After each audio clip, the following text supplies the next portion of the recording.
Let's jump south here to the second tornado warning, and that's going to be for you folks down in Burns Flat, and that's going to be headed off to the east.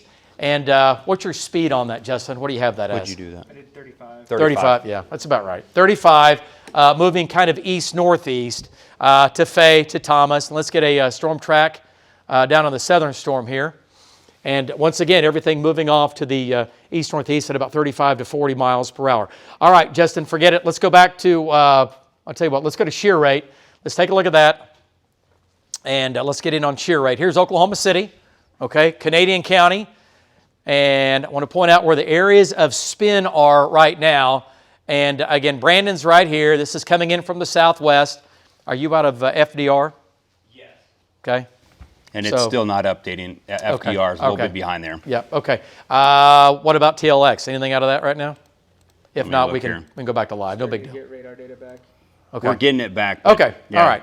Okay, so there we go. Coming into Brandon. Here's Burns Flat again. Let's go back to Brandon Pennell and get an update. And let's bring him back in. Val, we need to get Val going north, or Hank, Justin. We get one of those guys needs to go north right now and get them up on that storm. Okay, let's bring Brandon back in. Brandon, go ahead, give us an update.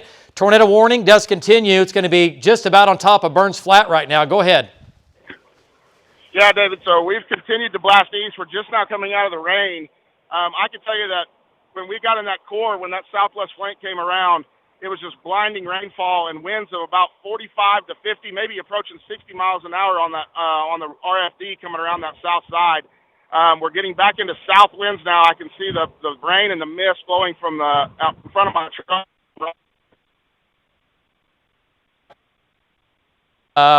Kind of in a bad sail area. He's going in and out and around hills and through trees and all around. So, okay, Brandon, we'll get you back in here. Have Brandon call back in if he's not already. All right, back to Lynx 1. And there are the two tornado warnings that we're talking about here. Want to point out, Oklahoma City's here. Now remember, these storms are going to come into Oklahoma City, okay? Tornado warning does continue now for you folks headed towards Watonga. And, okay, are we out of FDR? TLX, okay. So this is going to be Dewey County, Custer County, Ouachita County. Tornado warning now, right here.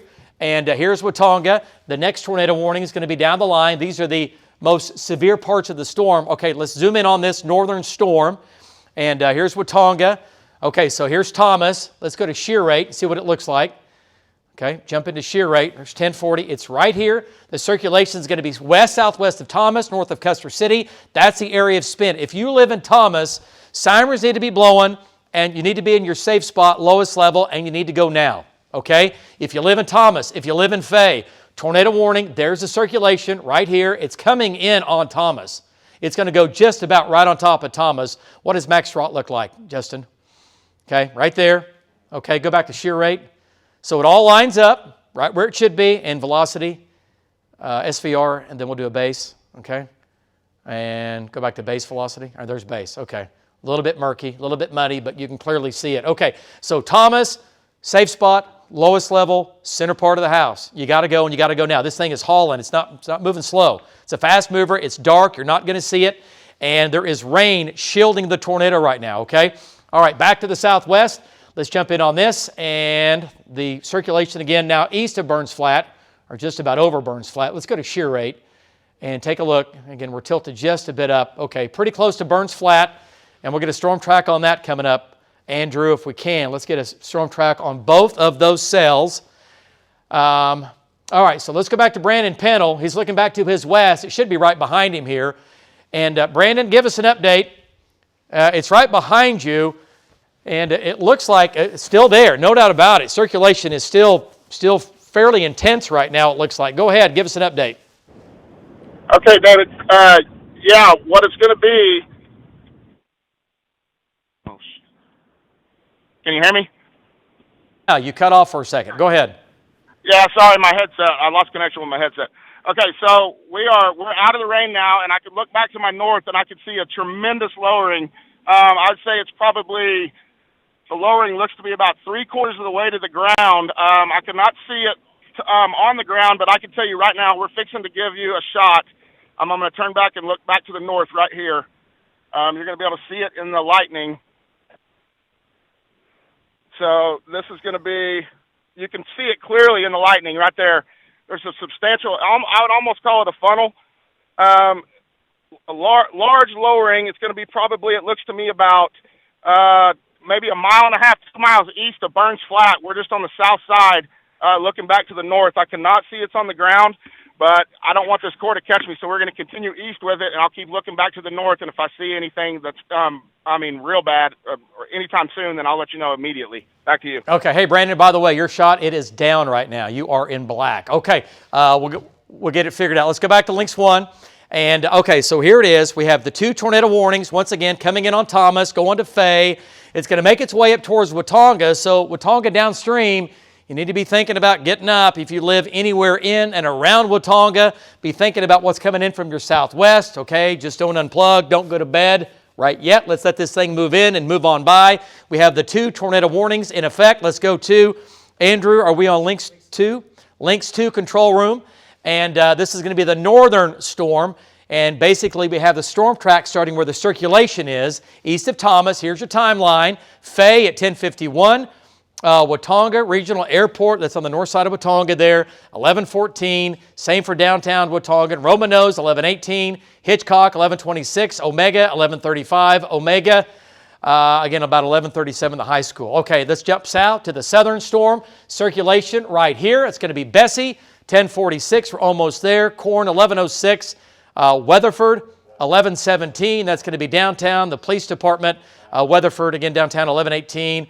Ryder Park, 11:23. At Hydro at about 11:30. So, once again, this storm is going to come into Canadian County. Will it still be producing tornadoes?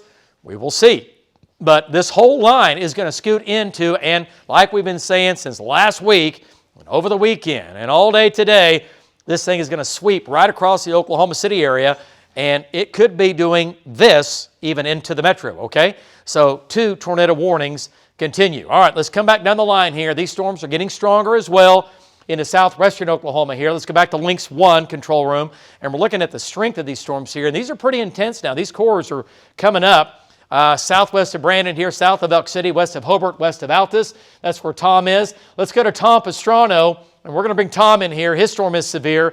And Tom, you're going to be just west of Altus. Give us an update looking back to your west wind and your storm getting stronger. Go ahead, Tom. Yeah, so David, I have noticed that the lightning has increased just a bit. Seen a couple of lowerings, but I can tell you that my wind is from the west, and that precedes the storm, so I've lost all of my inflow. But yeah, we're continuing to watch it, see if any of these storms will isolate themselves. Back to you. All right, nice job, Tom. So Tom's out on the southern end of the line. He's going to keep bringing it east. And like we've been saying, remember, the atmosphere becomes a little more favorable as we get into the next 2, 3, 4, 5 hours. I mean, it just does. We have low-level jet above our heads ripping into it.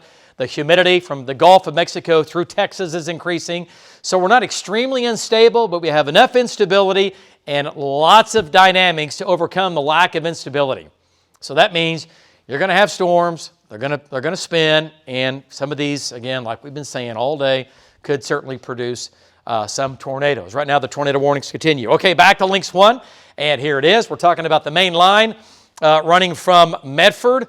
And again, the storms up north coming into Enid are not severe. Marty Logan's up there. Jeremy's up there. We're bringing these east, but they are not severe right now, which is good. Some nice rains out of that, but they're continuing to push to the east. Now, let's come back to what's going on west of Oklahoma City here. We'll zoom back in. And here's Watonga. Thunderstorms going up on and north of Watonga. Lots of lightning in this line. And once again, these are almost moving due east. The box is off to me a little bit. I think they need to be moving almost due east. So still Watonga's in it. So on our storm tracks, guys, let's go back to sheer rate. It almost looks like the storms are going east, but the actual mesos are trying to still push to the northeast. Yeah. And they haven't really grounded or gotten surface base to kind of go with the actual mean flow of the storms. Yeah, they're still not, but they're certainly not moving northeast. It's kind of an east-northeast projection. So that still puts Watonga in it. All right, let's go back to shear rate on this, Justin. Go back to Storm Shield here. And to me, it's not as intense. It's not as tight as what it was. The cell at Clinton still looks interesting. Val's coming in from the south. and we'll see what we get out of that. And then we have Hank back here to the west near Clinton, and then Brandon down to the south where the other area of spin is. So we have the two areas of spin right now. Let's go to Max Rott and see what we have out of that. And yeah, it's not as tight. It's not as tight as what we had 10 minutes ago. Still there, but it's come down some. The circulation now is going to be west through northwest of Thomas, now coming in on Fay, and there might be a new area trying to spin down south of Thomas here. And then it's just not very clear what's happening back southwest of Clinton right now. Let's go to shear rate on that. Let's see what that looks like from there. Yeah, that's a little bit better now, northwest of Cordell. And what about, let's switch. Let's go to FDR. I know this is a little bit closer, but I just kind of want to see what a different perspective looks like. And now go to shear rate. Okay, there's that. Okay, and then there's that. Okay, so two areas of spin now, south of Clinton, and again, just barely south of Clinton. So you folks in Clinton need to be thinking about a safe spot fairly quickly. Looking at velocity data, that's going to be still south. There it is, now crossing 183. Looks to me like it's going to be just north of Brandon here. We have Brandon shot back up. Let's go back to Brandon. Brandon's circulation is going to be just to your north, it looks like right now, crossing 183, currently just to your north, the way it looks. It's not as tight as what it was, Brandon. It's going to go on or just south. Well, I'll be honest with you, it looks like it's going to go south of Clinton, the way it is right now, at least the main circulation, okay? Brandon, go ahead. Give us an update. Yeah, David. So we're back on 183. We lost lost connection with the DeGero and with cell service, so we had a little communication problem there. So we're coming into Cordell right now, going to get to 152 and go east. When we arrived at 183, I came out of the core again. From what the last report I gave you, there was a pretty well-established lowering, almost a huge funnel that was about 3/4 of the way to the ground. It had completely gone back up, but the base of the storm had gotten bigger from my perspective in that moment. As we're coming into Cordell, I can tell you that we have southwest winds, it looks like on the flag, in Cordell. So the circulation is clearly going to be to my north and probably just off to my northeast as it crosses 183. We're going to get eastbound out of Cordell and then look back to the north and try to get you a clean shot of what it looks like. Back to you. All right, nice job. Yeah, Brandon, go ahead and get east, bust east. Let's get out ahead of this thing. And oh boy, here we go. All right, so no confirmed tornadoes. Trackers were there. And the spinning has been tight enough to get a tornado warning. But I'll tell you what, they've not been crazy tight. And I certainly haven't seen anything. It's been like, oh my gosh, this is a horrible tornado, okay? Well, we're fast enough, we're strong enough to get a tornado warning, get two of them. But as far as anything on the ground, as far as any debris lofted in the air, that has not happened, all right? Let's go back to Lynx 1. And Justin, give me, let's look at our debris detector just to confirm what I was talking about here. Let's back this up a little bit. Go back to CC. Take a look at debris detector. And I do not see any negative numbers. I don't see anything blue. If I start to see blue, that means we have some form of debris lofted. Now, Justin, we have this. Let's zoom in on this. Let's go back to this here. Now that might be false data. That might be false data now. That's going to be just to the north of Thomas. That is interesting. That is, again, a negative value. Let's go to Val Castor. Let's bring Val in. Val's going to be south of Thomas, looking to the north now. Val, circulation is going to be north of Thomas, west of Fay. And here's the deal, Val, there is a negative signal showing up west of Fay, but it may be kind of an anomaly in the data. All right, so because the circulation doesn't really support the value that I'm seeing right now. But go ahead, as you are heading north, look back to the north there. What do you? Yeah, so David, what we're visually seeing here is a big, broad, bowl-shaped updraft. You could almost call it an updraft lowering, and that's going to be to our northeast from our location. I mean, we're not that far from Thomas, and this will be looking to our northeast. Now, we've had precip wrap around this thing just within the past 2 minutes. We can't see the big bowl-shaped lowering right now. Right before we saw the bowl-shaped lowering, we also saw a big inflow band coming into it from the east side. So it definitely shows signs that something's going on there. But as we get a little bit further up north, we got a good favorable road to the northeast up here. We ought to be able to get under it if it's not moving too fast. Back to you. All right, nice job. Just let me know. Nice job there, Val. All right, Val's on that northern tornadic storm coming in from the south on that. And that looks like that might have weakened just a little bit. What were you going to say? I was going to say they haven't said yet. Okay. All right, just holler. No big deal. We'll find out here soon enough. All right, back to Links 1. And here's Oklahoma City. All right, let's go to Links 2. And let me switch that on your control room. Let's go to Links 2. Just give you a timeline. Here's Oklahoma City. This is for the whole line, okay, that's either strong or severe. And right now, you folks in Enid, Ponca City, and Billings, there's nothing to worry about up here, all right?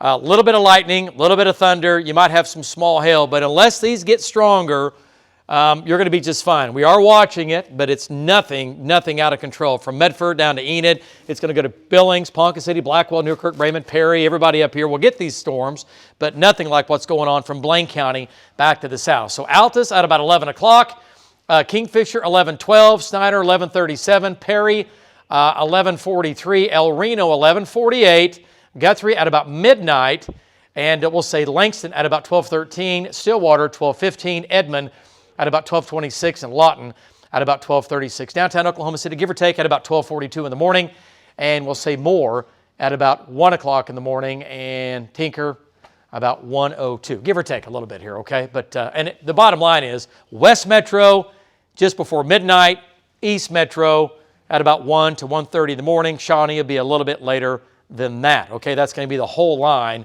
as it moves east. So once again, we have the whole line. It is severe winds, 60 to 70 miles per hour anywhere along this line.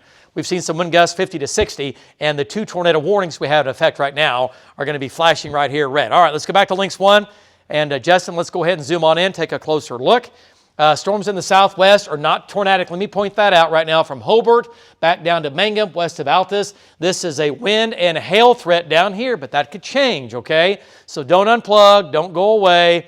Okay, we got to stay tuned in on with this line as it makes its way again all across every square mile of southwest Oklahoma. It's going to be severe. That's a given. The question is, are we going to ramp it up enough to get another 1 or 2 tornado warnings out of this line before it leaves southwest Oklahoma? All right, let's come back up the line here and jump into Ouachita County. And here's Custer County. Here's, again, Hanks and Weatherford. And it's going to be back to the southwest here. Brandon is right here. The whole line, again, is severe. We have the tornado warning still in effect for you folks north of Cordell. And let's go back to shear rate on this. I'm going to take a closer look. And, yeah, it's just not as organized. It's not as strong as what it was, which is good. But that can change, remember, because as this thing marches east, the tornado parameters become a little bit higher as it gets closer to Highway 81, as it gets closer to I-35, okay? All right, so shear rate. It almost looks like it's fighting with its rain-cooled air ahead of it. It's a big blob for sure. Let's go to Hank in Weatherford now, and circulation is still back to his southwest, and there's a couple of areas that are rotating with that blob for sure. Let's go to Brandon here, and excuse me, let's go to Hank. Hank, we have your shot up. You're hot. Go ahead, give us an update. And I know you're a little bit farther east, but boy, the winds are just ripping into that thing. Go ahead. Yeah, David, we were kind of playing leapfrog here with all these, lowerings and these little appendages that keep ducking their head out. Right now, we've got off the highway. We're trying to get a shot back to the west here. We're in the old JC Cowboys parking lot, if you remember where that is. Looking to the west, we can't really make anything out visually right now. We can see a lot of clouds moving, but we don't see any pronounced lowering or anything like that. Now, the thing about it is that the circulation is well back behind the rain.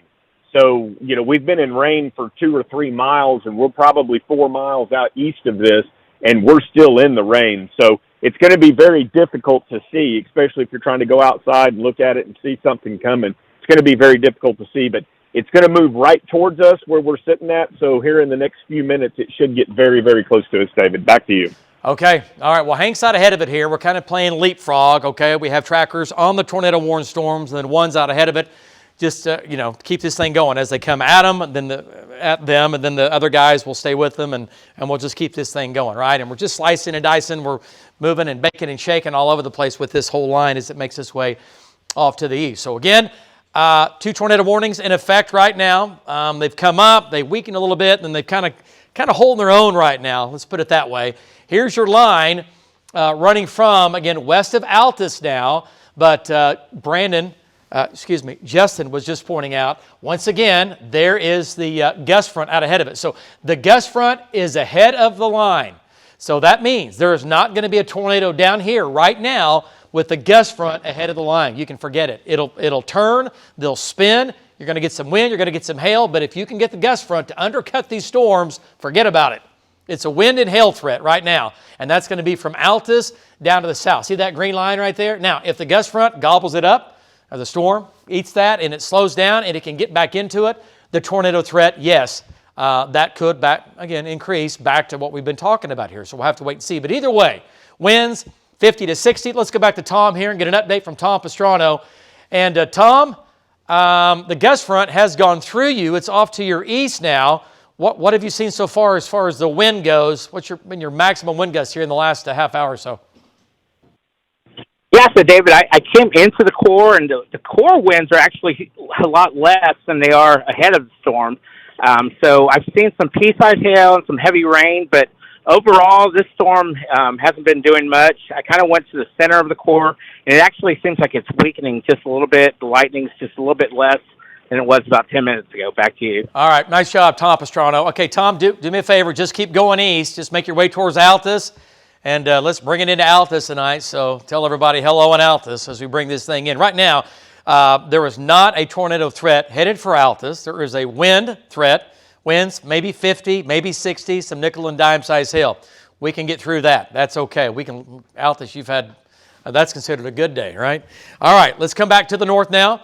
And the line coming into Kiowa County. By the way, behind the line, it's over with for you. Have a good night. Out ahead of the line is where the severe weather will continue.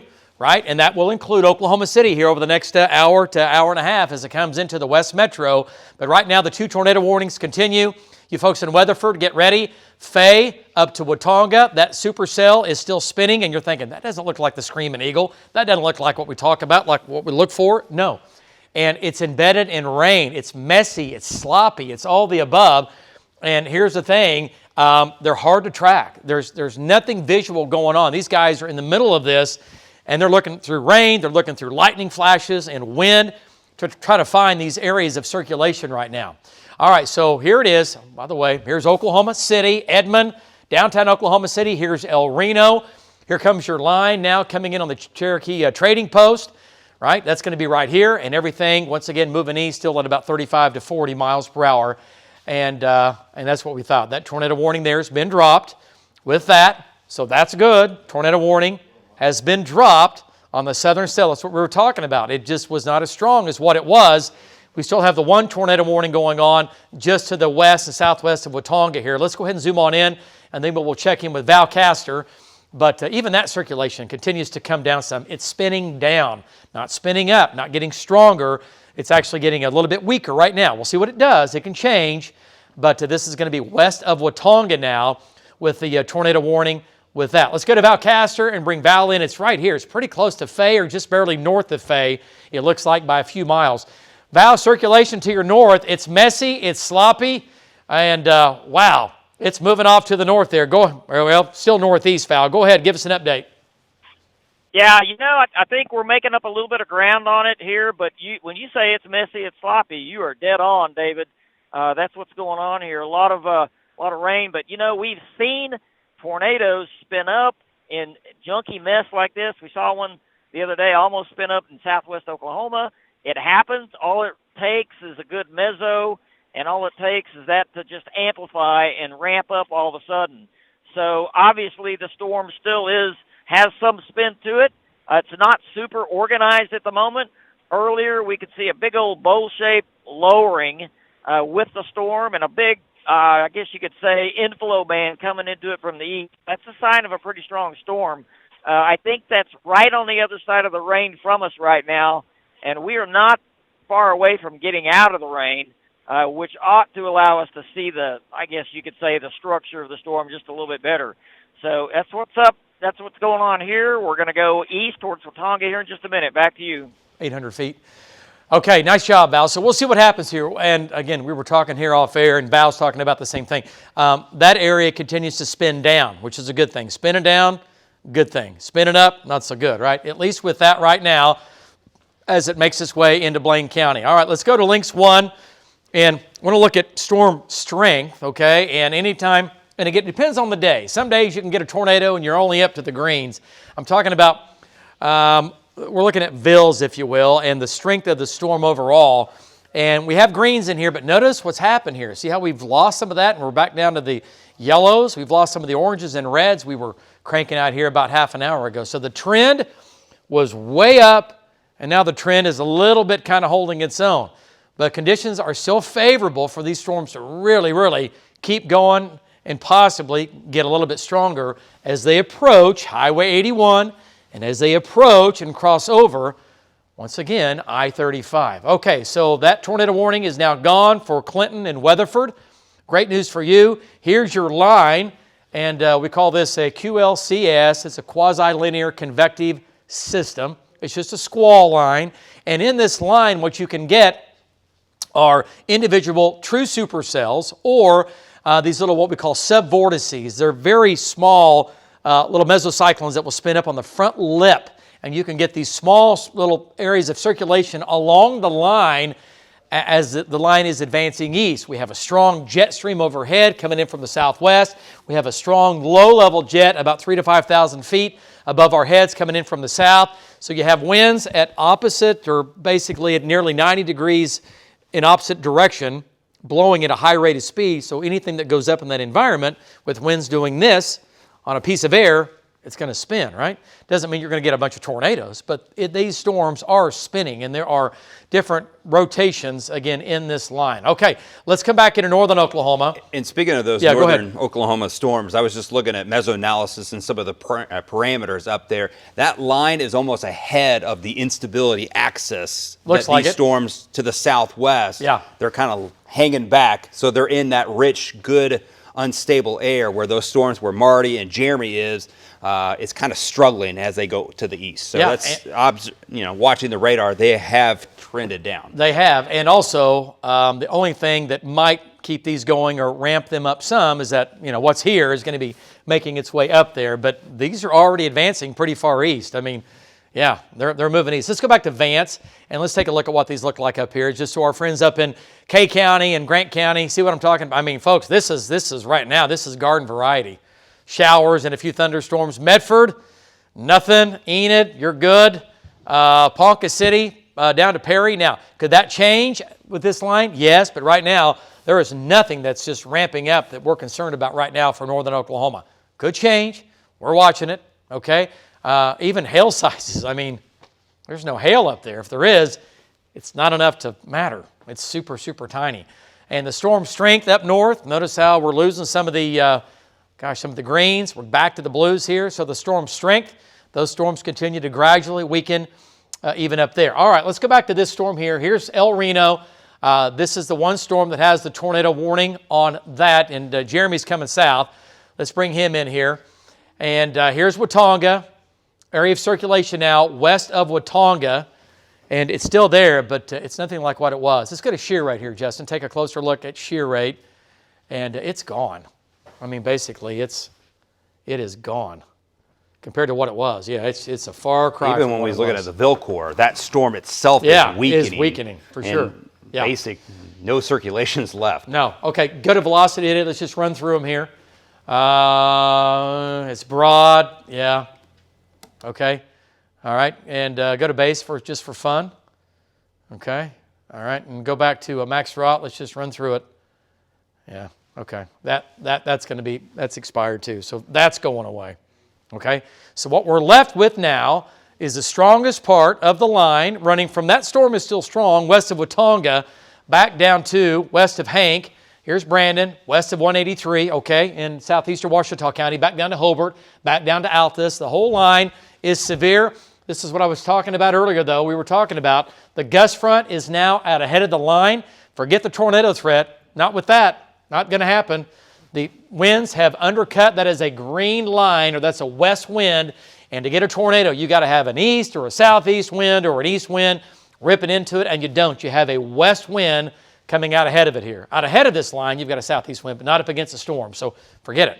Forget it. You're going to get some wind, you're going to get some hail, you're going to get some lightning and thunder. Now, this line tucks back in right here, okay, right here. So from this point where my finger is here up to Hobart, this is still a problem child, okay? This is where we have problems in here, and this is what we have to watch, okay? As the whole line advances easterly at about 35 to 40 miles per hour. So, once again, little area of spin here, trying to develop. Let's turn on the trackers here. You do have Brandon on, and we got to keep an eye on this. This is a little bit concerning here. I tell you what, let's get Brandon. Brandon is dropping south. He is dropping south. Okay, all right, because this shear rate's coming up on this. Shear rate's coming up on right towards Hobart. Yeah, for sure. It's going to go right over Hobart. Let's zoom in on this, and let's take a look. Here's Hobart. Just went right over Lone Wolf. There's a kink. This is an area of spin. All right, let's go to velocity data here, and there it is. Okay, this is going to be the next tornado warning. Okay, we're not there yet. We're not there yet, but it's thinking about it. Yeah, and that's going to go right to Hobart. So Hobart, be thinking about it. Safe spot, lowest level. Don't mess around. Let's watch this. Let's watch it together. Here it comes, a little area of spin right here. We'll see what it does. There it is. That is now matching up. That, I think, is probably pretty close to the gust front, if I'm not mistaken. This is still out ahead or behind. It looked right on it, like in the northern side of where it was extending out. Yep, I agree. Okay, so that's there. That's going to Hobart. And that's going to go right down Highway 9 to Hobart. So we'll see what happens here. It's not quite strong enough yet to get a tornado warning, but we're thinking about it. Okay? And the whole line, once again, is severe. And if we can get, Andrew, get a couple of storm tracks going on for the whole line, bringing it east into Oklahoma City, and do it from north to south, we can go ahead and time this whole thing out here. All right, so again, the whole line is severe, okay? Let's back out of this just a second. And there we go. New tornado warning with that. Well, I tell you what, it's a bookend, but man, it's marginal at best. There's Jeremy. And let's go ahead and zoom back into here. New tornado warning now for Blaine County. And let's go ahead and take a look. This part of the storm, David, is hauling too. By the way, good evening to you. You're not on? Oh, good morning. Good evening. Hey. Hello. Who's here? Hey. Good to see you, man. What happened? Not under these conditions, of course. Did you take a nap today? I did. How was it? Got lots of rest. Thank you. See the kids? I saw the kids, saw the family. Everything good? And I got here in about 3 seconds. Okay. Kids are good? Mm-hmm. Things are good. Things are great. Right. I've been watching you. Okay. Things have been a little crazy here. No, we're good. Yes, sir. People are trying to go to bed, by the way. know. All your coworkers are still here trying to decide how to get home. And Oh, no, they're fine. They're fine. We want them to stay with us anyway. It's all right. good. All right. Well, welcome. Welcome. Thank let's you. Have a little, let's have a Thank little you. weather. We are in it for the long haul. We're in it. We're in it to win it. All right, here we go. David, we've got that track on 3, by the way, whenever you want that. And Val is right here with this new circulation. Yeah, he's right here. Let's go back to, okay, keep this up just for a second before we switch to Val. Let's go to shear rate. I just want to see what it looks like with shear rate here one more time. I'm going to pause this. And, okay, it is coming back up. Boy, okay, that's it. Okay, it's just east of Val. Right. Okay, max rod, there's base. It's right here. I see it now. Man, it went away. Folks, it was dead. I mean, lights were out on this thing. That's what I'm talking about. Now it's back. There it is. And it was gone back here. I mean, it just went kapoo. It was out of here. All right, so Val is right there. And max rod, there it is. Again, it's going to be just west of Watonga. Lowest level, center part of the house. If you live in Watonga, again, it's ramping back up. It's going to go on. Go ahead and lapse this, Lace, to see what it looks like. And you can see the hook. It's right here. And look how messy this is. I mean, folks, it's shrouded in rain, a little bit of hail, and lots of wind. It's just a hot mess up here, okay? And that's going to be west of Watonga. And Val's right there. What does hail look like in this? I'm going to say nickels and dimes. There might be a spike of some quarters. And, yeah, nickels and dimes. So the hail And really, that's the case along the whole line. Yeah, you're right. Okay, let's go to Val Castor. Let's bring Val in. Val, tornado warning. Circulation is going to be just out your front window. You and Amy right there. And Val, your shot is frozen because I know you're not. There you go. Now it's moving. I was like, there's no way Val Castor Okay, no, it's back on. is stopped. You're back on. You're good. Put it right down the road. I was like, there's no way Val Okay, Castor yeah. is stopped. Go ahead, Val. All right, so the shot you're looking at right there, Amy's pointing it pretty much straight east down the road. You know, we're seeing more structure. You said it's a hot mess out here. You're right. There's rain everywhere. We're having to bust through the core basically to get there. But, man, I'm seeing, when it lightnings, David, I'm seeing some sort of structure straight east of us. I can't really tell what it is just yet. I mean, it's straight east of us, not very far. I'm thinking any minute we ought to bust out of this. Now, something to note, we got west winds where we're at. The wind is blowing straight down the road from the west to the east. So anyway, that's kind of what it looks like over here. I'll let you know when we get back in inflow or if we see some structure. I know they extended that tornado warning over to Watonga. So anyway, I know it's just right ahead of us, David. Not far. Not far. Back to you. Thank you. Nice job, Val. No, it's just, yeah, you're right there. You're right on it. Okay, let's go back to Lynx 1. I want to talk about northern Oklahoma. Nothing up here of any concern right now. We have Marty up here. Marty's in Enid. And Marty's going to go a little farther east with this. We'll keep this going.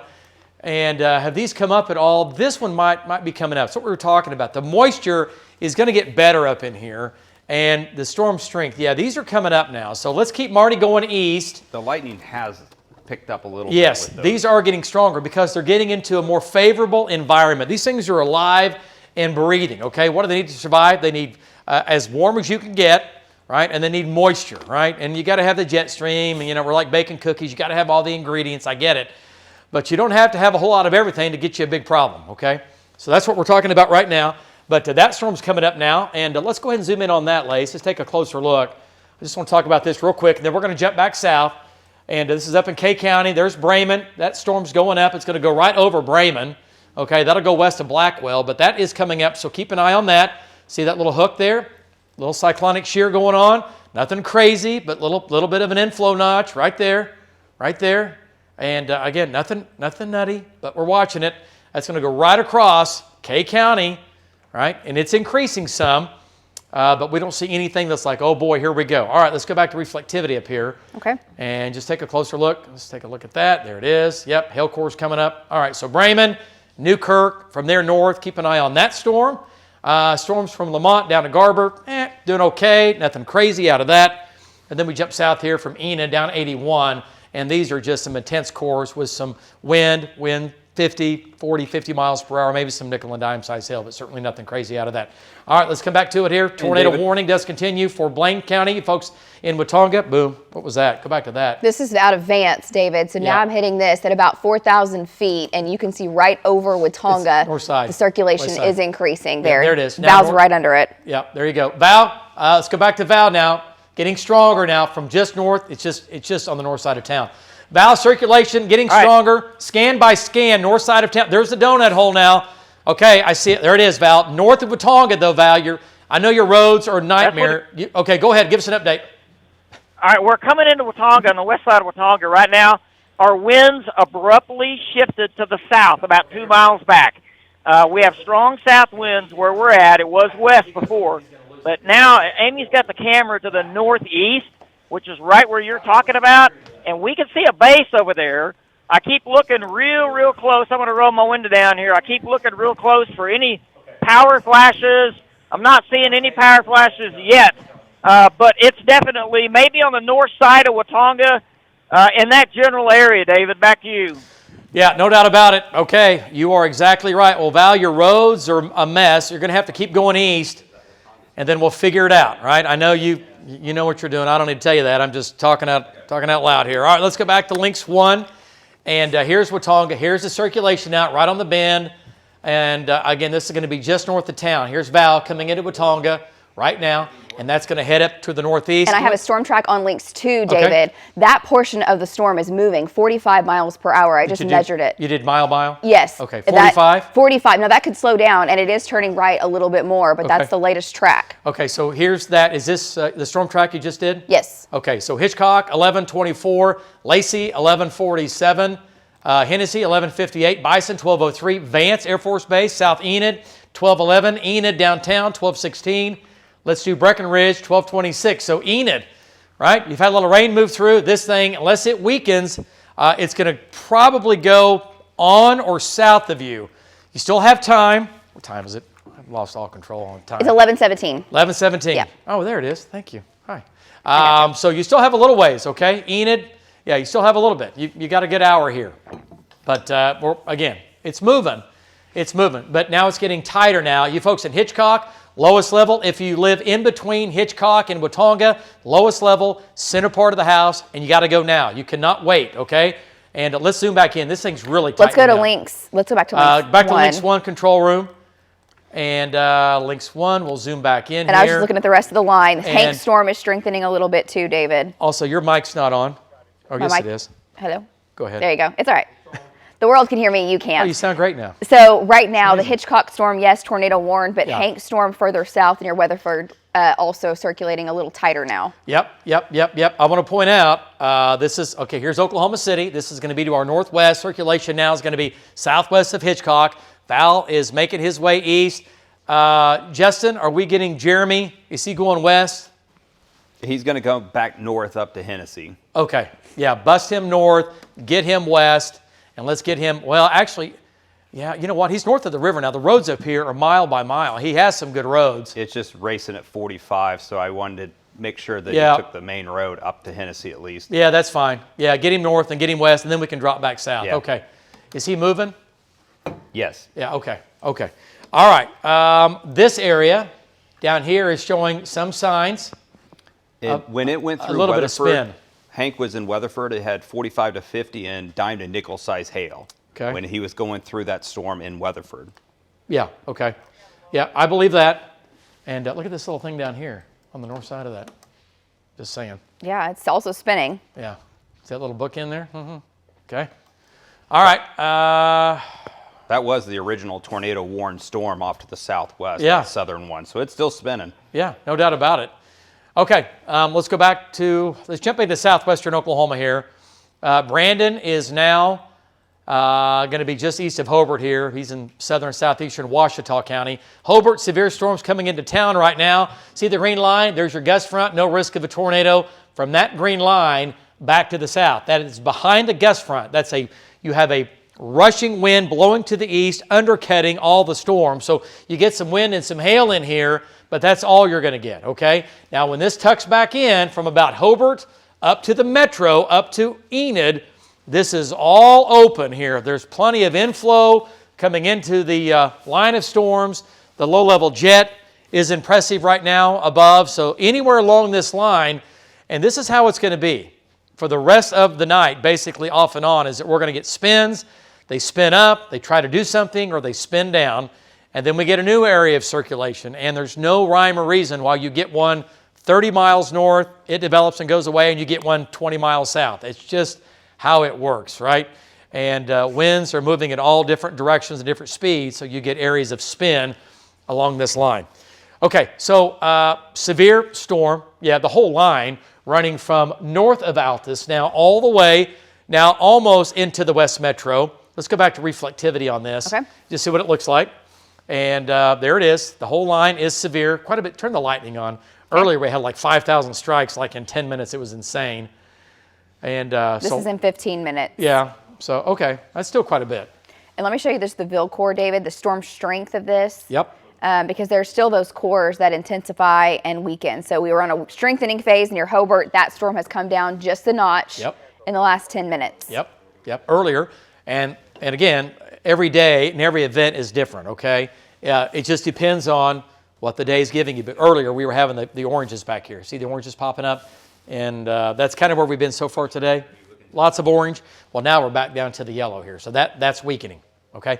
And that's good. Maybe it will just keep weakening, and we'll just bring it in and just, give us what it's going to give us. Yep. Hank has a lowering a bowl like towards his west-southwest towards Corn. Okay, before we go to him, let's zoom in here. Here's Oklahoma City, Oklahoma County, Canadian County. Let's get a storm track if we can on the whole line again, Andrew, one more time here. Hydro, this is where Hank is. Little area of circulation back to his west. What's it look like on shear rate? Anything at all? There, yeah, there it is. It's just to his southwest. It's still there. What about Max Rot? Anything nutty? No. But it's still there. It's still weak. It's weak. For sure. But you know how quickly something can go from weak to very, very tight. Yeah. It's happened already tonight. Yeah, we've done that a lot. Okay, let's go to Hank Brown. Hank's on I-40 and just east of Weatherford there. And Hank, your area, it's definitely there. It's still persisting, no doubt about it. And we'll see what it does as it gets closer to Canadian County, then as it gets closer to Highway 81. But Hank, it's definitely spinning. It's definitely coming up a little bit. Go ahead. Yeah, David. So we are out here, just west of Hydro a bit, looking to the southwest. And we've kind of been watching this little area that for a minute it kind of looked like a little comma on velocity as it came across Corn, headed up to the east side of Weatherford. We had a little bow lowering. I'm going to move for you just a second.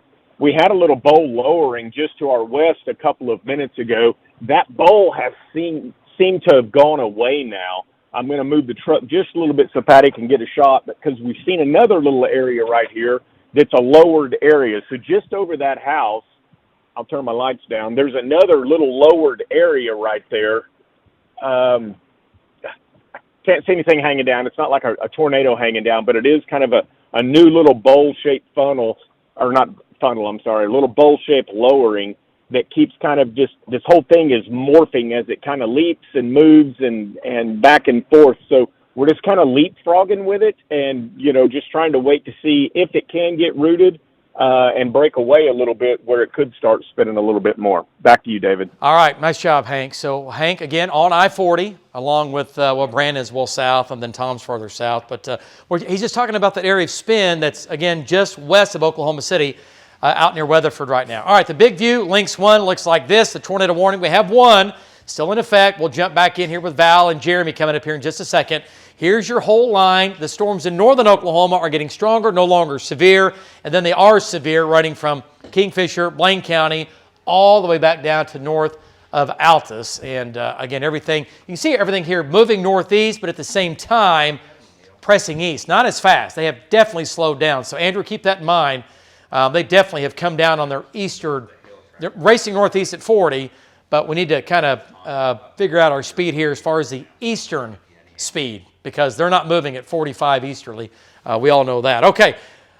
All right, so Oklahoma County, Oklahoma City, Guthrie, Edmond, Moore, Norman, we're good right now. This line will come through. It is severe. Winds are going to be 50 to 60 miles per hour. That'd be the upper end of that right now, and also some nickel and dime size hail. Hail sizes are just not very big. All right, let's talk about the tornado warning now. It's going to be leaving Blaine County, coming into Kingfisher County, and it's still right back in here. There's Hitchcock. There's Watonga. You folks in Watonga, you're in the clear now. It's pretty close to Hitchcock. Let's see. Switch radars. Kind of, yeah, it's kind of messy. It's still messy. It's right there, but yeah, it's still messy. Okay. Yeah, you don't see the classic hook on this at all. You definitely don't see the classic velocity couplet on it, which is, hey, that's good news for the tornado threat. Yeah. Yeah, oh, for sure. Yeah, it's great news all the way around, but definitely no debris. Yeah, we haven't seen any debris lofted tonight at all. At all. Even with the other two tornado warnings we had about an hour and a half ago. So that's good, but look at that. Look at him, you're thinking. There hasn't been much wind at all. Either. No. Have you seen any reports besides what's ahead of the line? At ahead of the line, we've had gusts 40 to 50. Yeah, there's plenty of wind ahead of the line, but with the actual line itself, it's not really generating down at the low levels to showing up on radar or mesonet. I haven't really seen anything that as well. Yeah, no, you're right. Okay. Well, and that's all good. All good. We're not complaining. Yeah, we're not getting winds 60 to 70. We could see winds up to 60 right now, the way the trend is, or what we've seen so far. But this is a supercell. It's an ugly supercell. Lots of rain around it. And the hook is right there, and Val's making his way. Oh, he did go north. Okay. Well, all right. We'll see what happens out of this.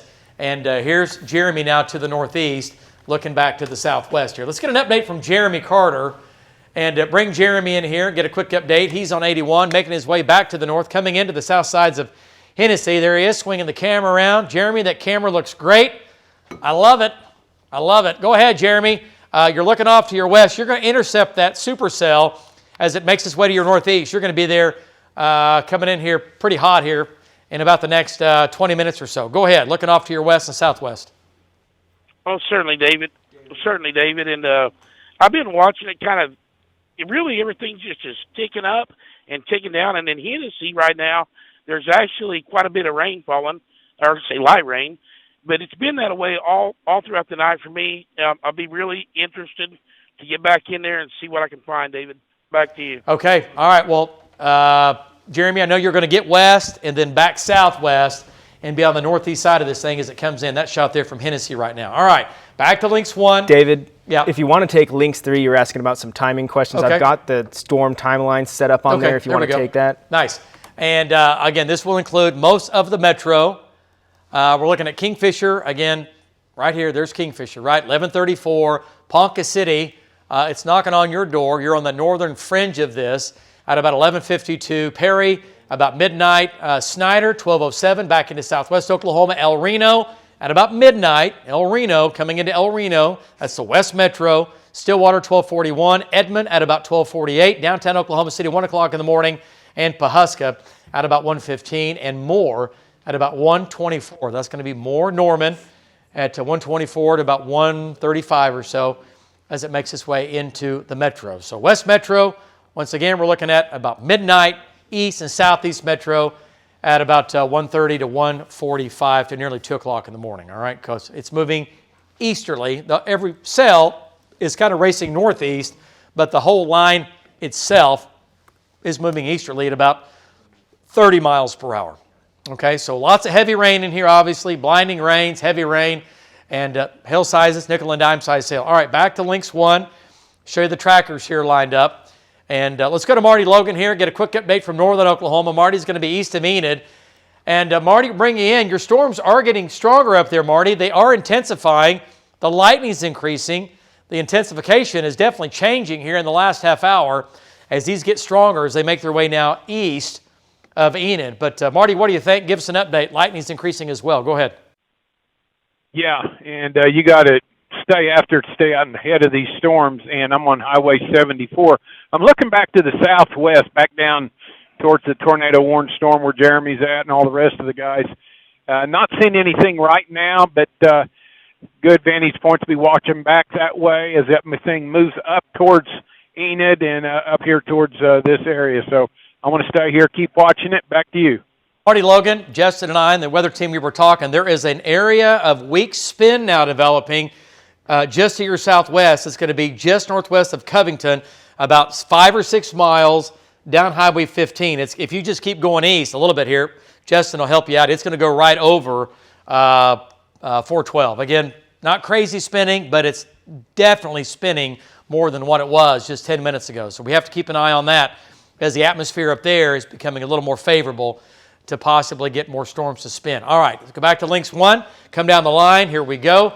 And there it is now, running from, that's a little spin I was talking about, by the way, that Marty's on right there. You see that little kink? Yeah, if you're on shear rate, you can see it too. I mean, it's weak, yeah, but it definitely stands out. And it was a little stronger just a couple minutes ago. Yeah, there it is. Okay, yeah, okay. We'll see what it does. But Marty's on that now. Jeremy's in Hennessy going west. Here's our next area of spin, and that warning has gone away just because the spin has come down. It's come down just below tornado warning criteria, if you will. Just not spinning fast enough, but it's still there. And Val's coming in with it, and Jeremy's still going to meet it. So we're not going to leave it. You never leave a meso, right? You never leave a mesocyclone here unless they just completely just die on you. We'll see what this does. But the area of spin's right here. And Val's making his way through that and around it. Let's go back to Val and bring Val in. So as of right now, no tornado warnings in effect. We'll see if this lasts for very long. Right now, though, let's go back to Val and get an update. He is in eastern Blaine County. Val, the tornado warning dropped, and it makes sense, at least for now. Circulation has come down some, and nothing quite like what it was when it was on the north side of Watonga there. But either way, I see you still tracking it there. Go ahead, give us an update as you look off to your east. Yeah, so we just now came through Hitchcock, and we're probably about 3 miles or so east of Hitchcock. We could see a base straight east of us. Basically, it's the base of the storm. Now, I know it has weakened. That's pretty apparent here. The lightning has come down with it. We're not seeing as much wind as we saw earlier. You know, the base, I don't really see any shape or form or lowerings or anything like that to the base. I mean, it's there. The base is still there, and, you know, I'm going to say that the storm probably still does have some rotation up above. It's just not as strong and as impressive looking on radar as it was before. But, you know, we'll keep following it until it becomes apparent that nothing's going to happen with it. So that's what it looks like out here east of Hitchcock. Back to you, David. All right, nice job. Okay, so Val, again, has been on that tornado warn storm. No tornado. We've been looking for debris. We've had the warning there going for a while. The warning is now expired, so now we're back to severe thunderstorm warnings. But again, all this is moving off to the east. It won't take much to quickly ramp back up. All right, back to Lynx 1. And I see one of you guys is looking at power outages. Looks like 300 in Dewey County. It's on 2. Okay, Lynx 2 here, and then we'll get back to that. So I don't. This isn't due to weather down here. I don't know what that is, but Maybe this certainly the could gusty be. winds. Yeah, that's going to be wind up in Dewey County, Custer County. Maybe damaging winds. 300. So 500 total without power. That's 500 customers, or about 1,500 people on average in the dark. So that's quite a few. And it's loud. All right, so Lynx 1. And let's take a look at the line. And it extends from Kansas back down all the way to Texas, Oklahoma City, right here. And the whole line, again, moving off to the northeast now. The whole line's moving, well, easterly, but individual cells are moving northeasterly at about 40 to 45. But the whole line itself is pressing east. Let's talk about Canadian County here. Tornado warning, again, dropped on that. It is still severe, though. Winds are going to be 50 to 60 miles per hour. So we'll kind of switch modes here and start looking at some of the wind velocities here and see what we have. But I tell you what, so far we've not had a whole lot of craziness, you know. We've had winds out ahead of the storms where the winds are inflowing into the storms at 50 to 55 miles per hour. But as far as damaging crazy winds, what do we see back in here? So this is out of base velocity. Yep. I mean, we're pretty high up. What are you? This is still about almost 7,000 feet. Yeah. Okay. So 60. Yep. 60 mile per hour winds, about that high up. So checking the mesonet, still getting gusts, 35, 40 surface winds. So nothing severe as far as the wind goes currently. Yeah. Doesn't mean it can't do that. No. And it can do it at any time. But right now, the wind, damaging wind, has not been a problem, right? We've had a little bit of hail, and we've had 3 tornado warnings. And but right now, no tornado warnings. The whole line is strong to severe, running from, again, south of Enid with that one severe storm now, southwest of Jeremy, southwest of Hennessy, nickels and dime size hail with that, winds 50 miles per hour, maybe 60, and then a little bit of a weakness, and then other severe storms running from south of Watonga back down to where Hobart is, and on Hobart, and then back down just north of Altus. Let's jump into southwest Oklahoma here. That's what I was just doing. It's switching radar, turning on Frederick. You can see the gust front south of Hobart. Yep, and then still you still kind of lose it as you get up towards Godebo. So it's kind of between Hobart and Godebo is somewhere where that gust front is tucking back in to the line. Yep, just for fun, turn the reflectivity way up. Let's see if we can. So I did as much as, there you go. You kind of lose it somewhere along Highway 183. Yeah. It starts to tuck back in, basically somewhere near where Brandon is. Well, you know what? I think it's either going to be on this right here or this right here. And I'll turn on velocity. Okay. So you can see. Yeah, I see there's a little There's still a little circulation near Godebo. Yeah, he's on that. Okay. A little bit of spin going on where Brandon is. He's in Godebo. Okay, and right here, a little bit of an inflow notch. Going to have some hail, maybe some quarters now, northwest of Godebo, about 5 or 6 miles. And then, quarters, nickels and dimes. Nothing crazy. That's good. That's great. If we can get out of this without any bigger hail than nickels and dimes. All right, let's go to Brandon Pennell. Let's bring Brandon in. He's in Godebo and get an update on Brandon. And let's bring him in hot. Brandon, a little area of circulation now. Just to your west-northwest. You're looking right at it there as you're making your way into Godebo, it looks like. What do you think as you look off to your west there? It's just getting a little bit stronger. The gust front is down to your south, so you should have a southeast or an east wind right there. Do we have Brandon? His shot looks good. We can now. Yep, go ahead. Okay. Yeah, so we came through Godebo to the west and went all the way up to basically under the line. And what I could tell as we approached the line is it looked, the whole entire line looked pretty flat, and there was no definite lowered area. And then by the time we had turned around and came back east, as we were coming back east, just off to our southwest, there started to be a little bit of a lowered area. And I think right now what the storm's doing is it's kind of battling itself for a little bit of instability. The gust front may try to bump up against it, and it kind of surges out. And when that happens, it's grasping whatever it can. It gets a little bit more organized, and then that gust front appears to be catching it and lining everything back out, and then it's basically undercut. But it's continuing to try the further east that it goes to become more organized. I mean, we're right on the front lip of it right now, looking north and south up and down the line. And as of right this minute, I can't say that there's anything imminent that would even scream tornado, much less a lowered area. So we're going to stay right in front of it, continue east on Highway 9. Every couple of miles, turn around and get a look at it and see what it's got to offer. Back to you. It's on latest. Okay. Great job, Brandon. Brandon Steele, again, on the Godibo storm. That's going to be west-southwest of Oklahoma City. Back to Lynx 1. And, okay, so here's the deal on that. What's our time right now? 12:30 is what this is starting at. Okay. Yep. So Future next gen. Yep.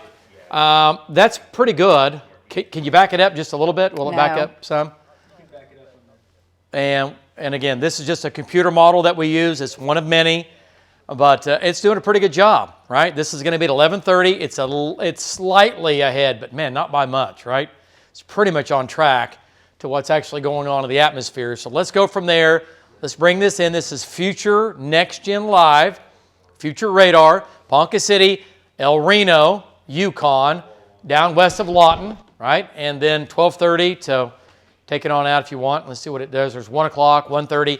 And remember, the severe weather is going to be along this leading edge of some wind, 50 miles per hour, and that tornado threat will continue along that line. So by 2 o'clock in the morning, we're completely out of the severe weather threat in Oklahoma City. It's long gone. So we will peak that between now and 12:30 and about 1:30 in the morning in Oklahoma City. Whatever we're going to get, okay, whether we get a tornado warning or not, the worst of the worst will come through the metro once again over the next hour and a half to 2 hours from west to east, okay? And then we get rain. It just loads up tonight. We get this plume coming in behind it, and I love this because you get some nice rains.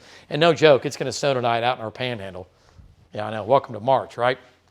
Classic March system. I love it. Amarillo, yeah, they're going to get some snow. It's crazy. I love it. Okay, back to Lynx 1.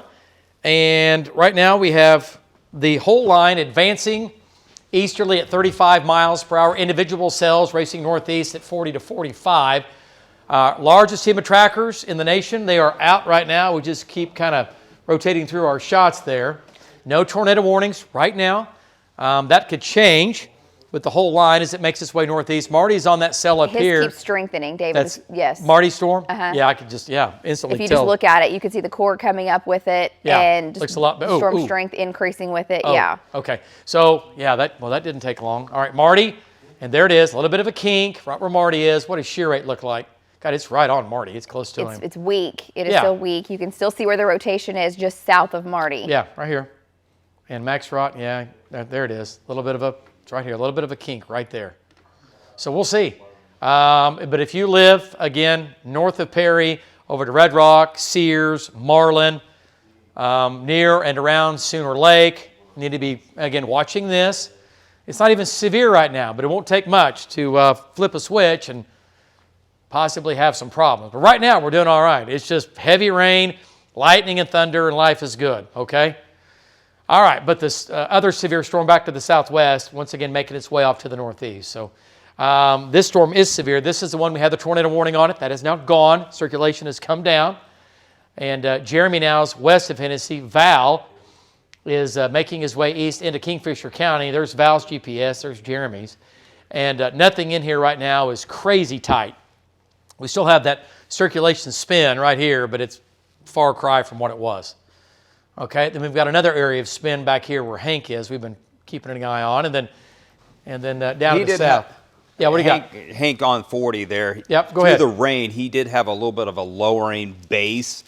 He was trying to get a better visual of that, but he's gone east of that, and the little bit of kink that was on radar is kind of weakened, but he's getting in position off towards the east. But there's still something there within that line, but nothing we've seen like this evening and overnight, nothing that tightens up and really gets a spin so far. Yeah. And that's good. What you got, Lace? Well, just the shower being pulled in south of Gotebo, just where that gust front is tucking in. Right it's given a little bit of a weird look to velocity. It's because you have kind of a cell merger with the shower being pulled in. Yep, but right something to watch really closely because sometimes that can be just enough to cause the circulation to tighten up. Brandon's near Gotebo. We're talking south of Gotebo along Highway 54, David. Yeah, and let's make sure his road goes east, right? Yes, it does. Yeah, over to Carnegie. Okay, he's on Highway 9. He's getting east. Am I right on that? Brandon is? But you'll notice we're almost getting more of that classic QLCS look where you're starting to get ripples along the line just north of where that gust front tucks in. Yeah, and these are what we call mesovortices. And again, they can form, and we always talk about, there you go, turtle. There you go. I said it. It's time. Turtling. It's 11:43. It took you that long. I just couldn't hold it off anymore. You were waiting. I had to break it out. You were waiting. Yeah. Man. Looks like a little turtle head. Yep, it's kind of sticking his head out. after midnight. I know. Well, you want to wait till tomorrow then? Yeah, I lost my bet. All right. Oh, really? Yeah. You and Lacey had a bet I wouldn't say it till then? All right, that's fine. All right, so a little bit of an inflow notch. The gust front is south, so this thing is still, again, open. It's still breathing. Here's Gotebo. This still has inflow into it, and that area right there is spinning. What does shear rate look like on that? Yep, there it is. Okay, it's right. Yeah, it's right there. What about? Okay, there's max. Okay, all right. It's certainly not off the charts, but it's there, and it might go away. But there might be another one right after it. But you look for these little ripples. See how it forms right here? That little shower gets pulled in. Now there's the gust front. Okay, so it's on. It's right there. See it? Yeah, that's the gust front tucking in. So the gust front's tucking in right behind it. Right southwest of Hobart. Yeah. Southeast of Hobart now. Yeah, gust front's right there, tucking in, and then the area that we're watching is right there. And Brandon is in a great spot. Let's go to Brandon Pennell. Let's bring him in. And Brandon, a little bit of a wave developing just to your southwest, and again, a little bit of an inflow notch just to your south. Gosh, 7, 8, 9 miles, not even that far. Looking off to your southwest, crossing 54 right now is where that area of spin is, and it's crossing 54 just to your south-southwest. What do you guys see as you look back that way? Go ahead. Yeah, David, that's right. So we're east of Gotebo on Highway 9. We keep pulling over and looking, and it's evolving really fastly. Evolving really fast, sorry. So it'll look pretty flat and linear. And then, like I was saying, I think there's a lot of interaction going on also with the storm to the north. We have a lowering with our storm just off to our north, probably, 10 miles northwest of Carnegie, give or take. But this little area to the southwest of us that's coming through Gotebo right now, it continues to look a little bit better. At first, it looked like a shower probably, or another storm had went up, and we could see it being pulled in. And I thought it was a wall cloud at first, but then once it got organized a little bit better, you can really start to make out the structure. So I think it's still in the trying to figure itself out stage.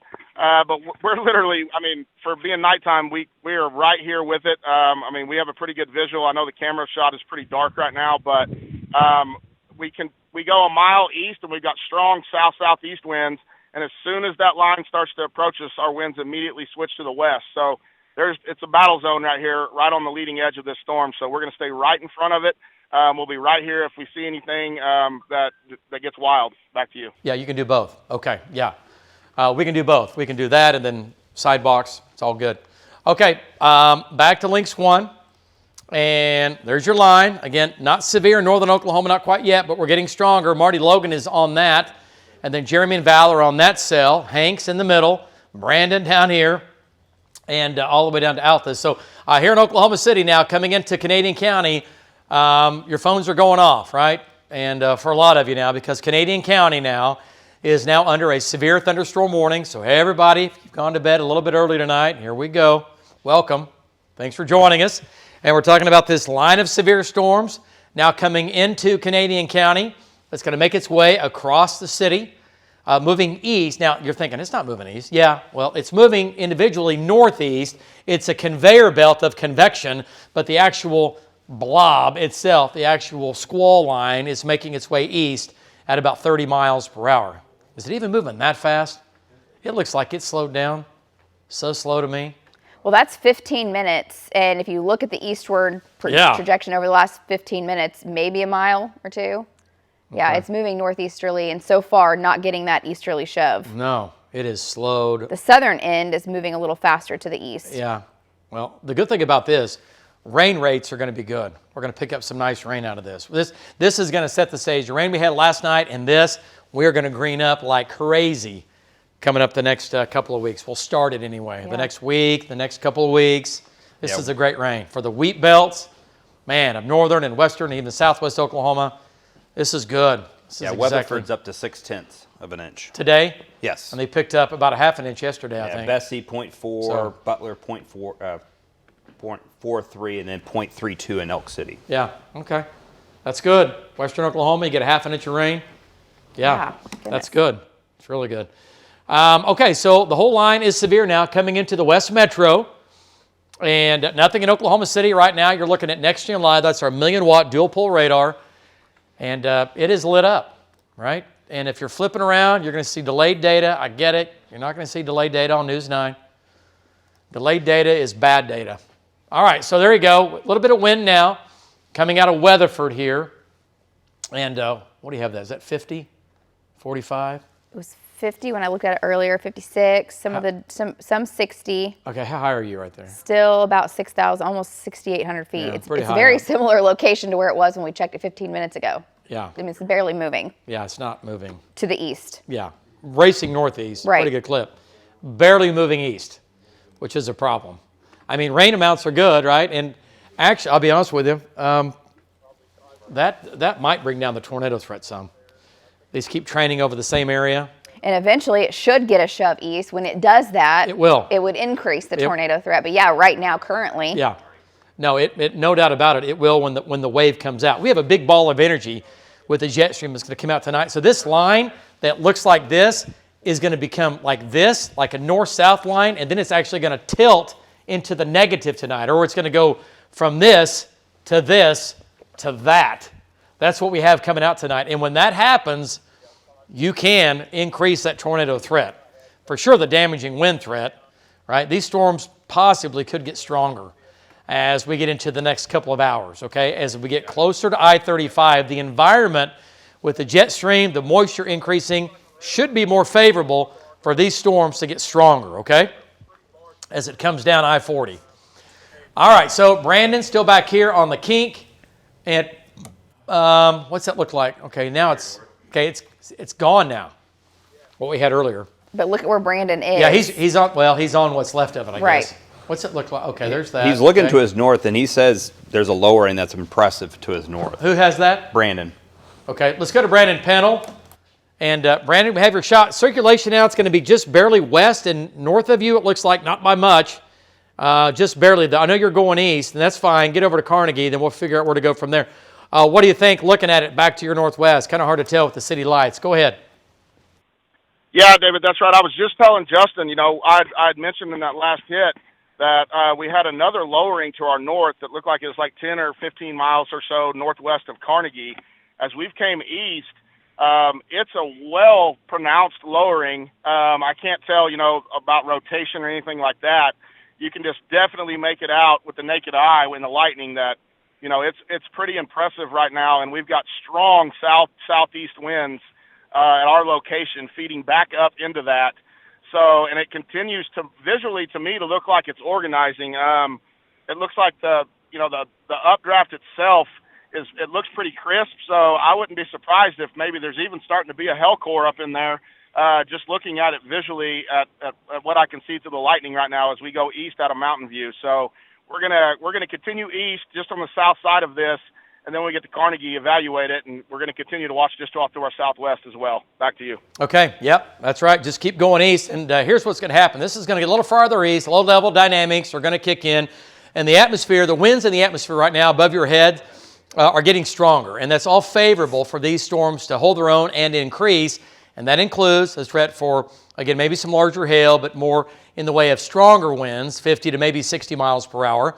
That includes Oklahoma City eventually, and then also that tornado threat. So as these move closer to Highway 81, the dynamics become more favorable to see that possibly that uptick of severe weather.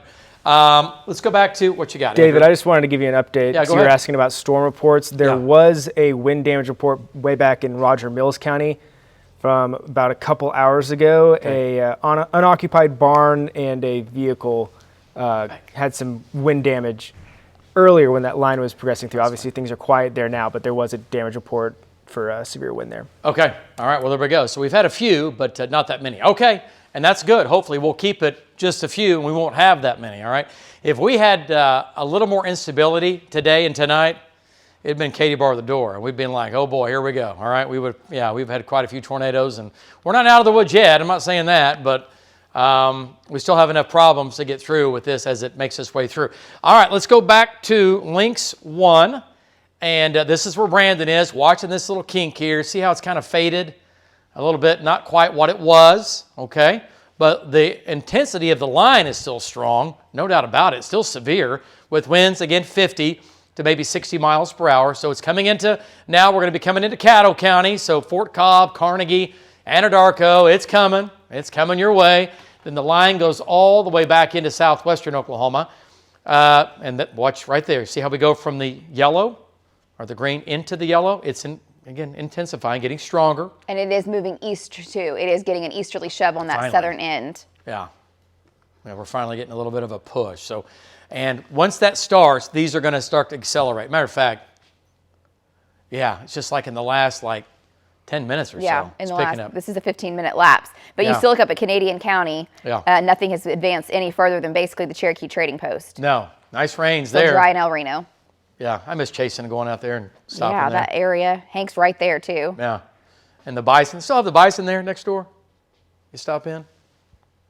The petting bison? I would assume so. Okay. I know they did about 3 years ago. Yeah, it's been a while. All right, let's go to Hank. Maybe Hank can tell us. Hank, let's get an update from Hank. And Hank, you've been out there a bazillion times in the last, gosh knows how long. Still have the bison out there at the Cherokee Trading Post? Yeah, they do. You know, there's a big Channel 9 fan that meets us at every event. Her name's Rezzy Hampton. She used to have a bison out there, and she named him Jumps High. And he got too big, and now he's moved on to a bigger pasture. But anyway, I'm sitting here at the hit and exit looking to the southwest. I see a little area that's got my interest. It's southeast of Hydro that's moving right towards me. Starting to see a little bit of a towards and away on the velocity. It's nothing major, but it's a little area that's got our interest peaked. So Patty's got the camera pointing that way. Of course, you know, everything's embedded in the rain. We haven't seen anything too crazy spinning tonight. But as this moves closer to us, it's got to be right on top of us before we can see it. So we've been jumping in and out, letting these little kinks and circulations come right on top of us. That's the only way you can see anything, David. So here in a few minutes, it should move right on top of us, and we'll see what it looks like. Back to you. Okay. All right. Nice job. Looking good, Hank. And Hank's going to be in the West Metro. He's out near the Cherokee Trading Post, and he's going to just stay there and bring this whole thing down. And we'll see what happens as it comes down I-40. All right. Nice shot. It's right in front of you. I know you can't see a whole lot yet, but there's plenty of lightning going on. All right. Back to Lynx 1, and there's Hank. Notice the line, individual cells racing northeast, the line itself pushing off to the east. It's going to eventually come into El Reno. Let's get a storm track. Do you see the same little circulation I'm seeing? Let's go ahead and do a storm track, Andrew, on the whole line, or Lace, the whole thing. Let's go to Lynx 3 here, and let's bring this into Oklahoma City, moving east at about 30 miles per hour. I just combined you guys as one human being. And like we are one extension of each other. That's what happens. I know. Do enough severe weather events, and you've worked together too long. Yeah. You become one blob of people. Pretty much. That's how it feels. We really got to take a break. I mean, we've done this too long. Hey, we're just getting started. It's March. I know, right? I know. We have a lot of severe weather ahead of us for sure. Okay, this is great though. I love the rain. I love it. I love it. I love it. And the drought was trying to creep back in. The last 2 days, we have put a little bit of a dent in the drought. There is no doubt about that. All right. Let's talk about the storm track on Lynx 3 control room. And let's see what it looks like. We'll bring Lynx 3 up here. Lynx 3 control room. There we go. They're getting it, yeah. Snyder, 1209. That's going to be in southwest Oklahoma. El Reno, 1213. Guthrie, 1230. Langston, 1241. Pawnee, 1244. Stillwater, about 1250 in the morning. Edmond, about 1250, okay? Pahuska at about 116. Downtown Oklahoma City, about 119. A little bit slower. We had it earlier, like about 1250, 1255. A little bit slower now. And it could speed up. It could speed up. Lawton, 124. Chickasha, 130. Cushing, 135. Moore, 139. Tinker Air Force Base at about 141. Okay. So all it's severe, the whole area. Nothing tornadic. What you got? Well, Justin and I were just looking.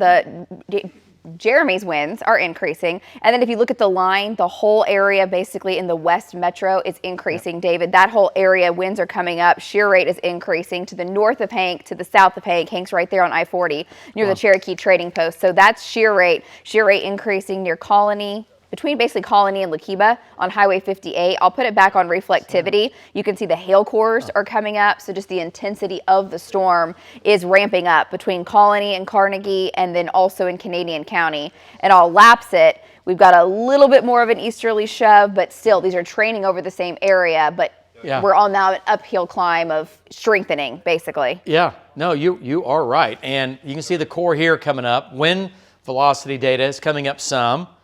And yeah, no doubt about it. No doubt about it. Okay, so that's kind of what we expect. We think will happen as these get, again, closer to Highway 81. We think they'll get a little bit stronger. Doesn't mean we're going to see tornadoes out of this, but if we get strong enough and things just line up just right or just wrong, we certainly could have those. And remember, tornado watch is in effect until 5 a.m. in the morning for nearly everybody. Behind the line, you're out of it. No more severe weather for you if you're behind the line, but from the line east, yes, you are under the tornado watch, okay? And that includes Oklahoma City. All right, so let's go to Marty Logan. And Marty is up here on this storm up into Noble County. Let's bring Marty back in. Marty, your storm is not severe, but it's still pretty intense. It's ramping up. It's close to being severe. A little bit of an inflow notch just to your south and east right now. What do you think? What's your wind right now in that storm? Go ahead, Marty. Give us an update.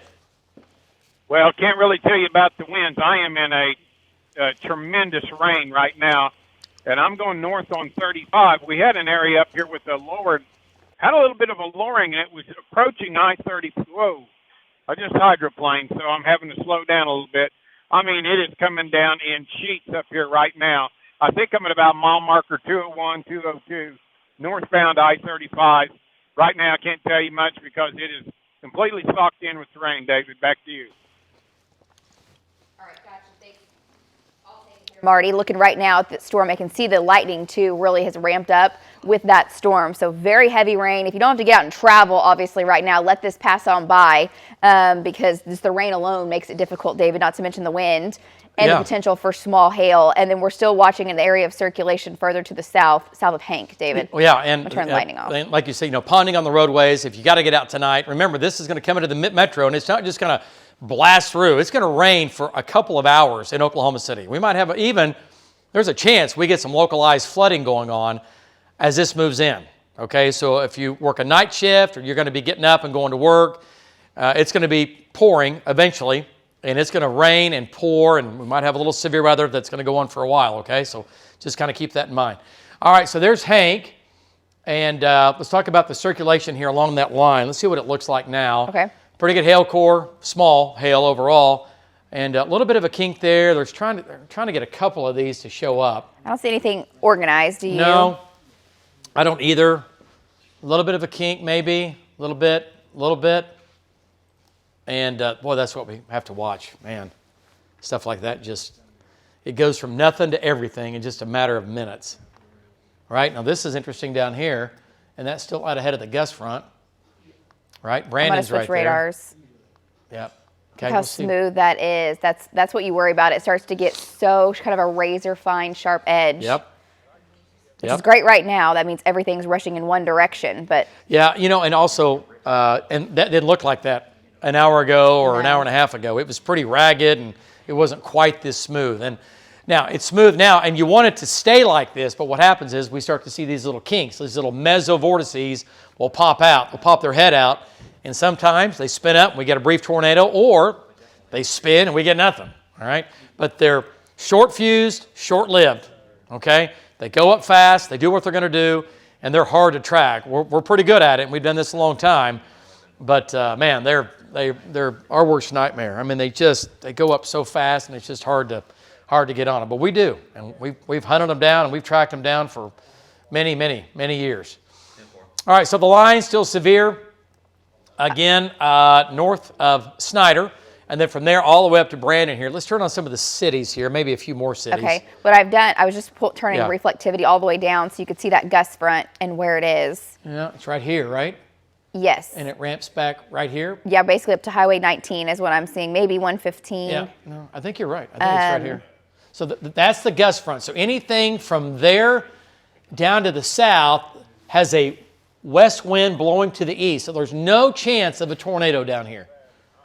Not going to happen. And then where the gust front cuts in, David, in Caddo County, winds are out of the southeast in Apache at 32. Winds in Acme are gusting to 40. Apache's right here. Yeah, kind of feeding into this. Right in here.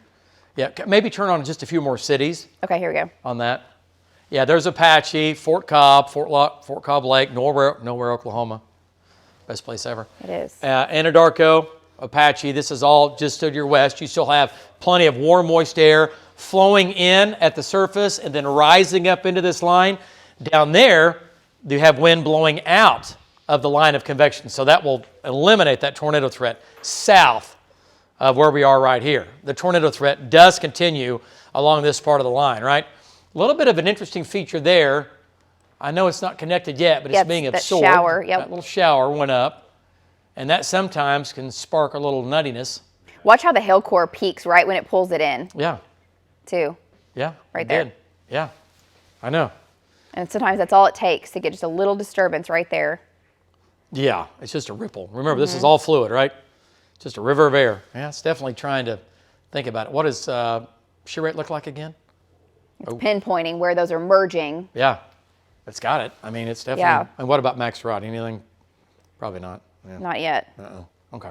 So hopefully it just absorbs it and the big line takes over. But the hail core is coming up even more now. There's the little hook. Look at this. Okay. Hey, Justin.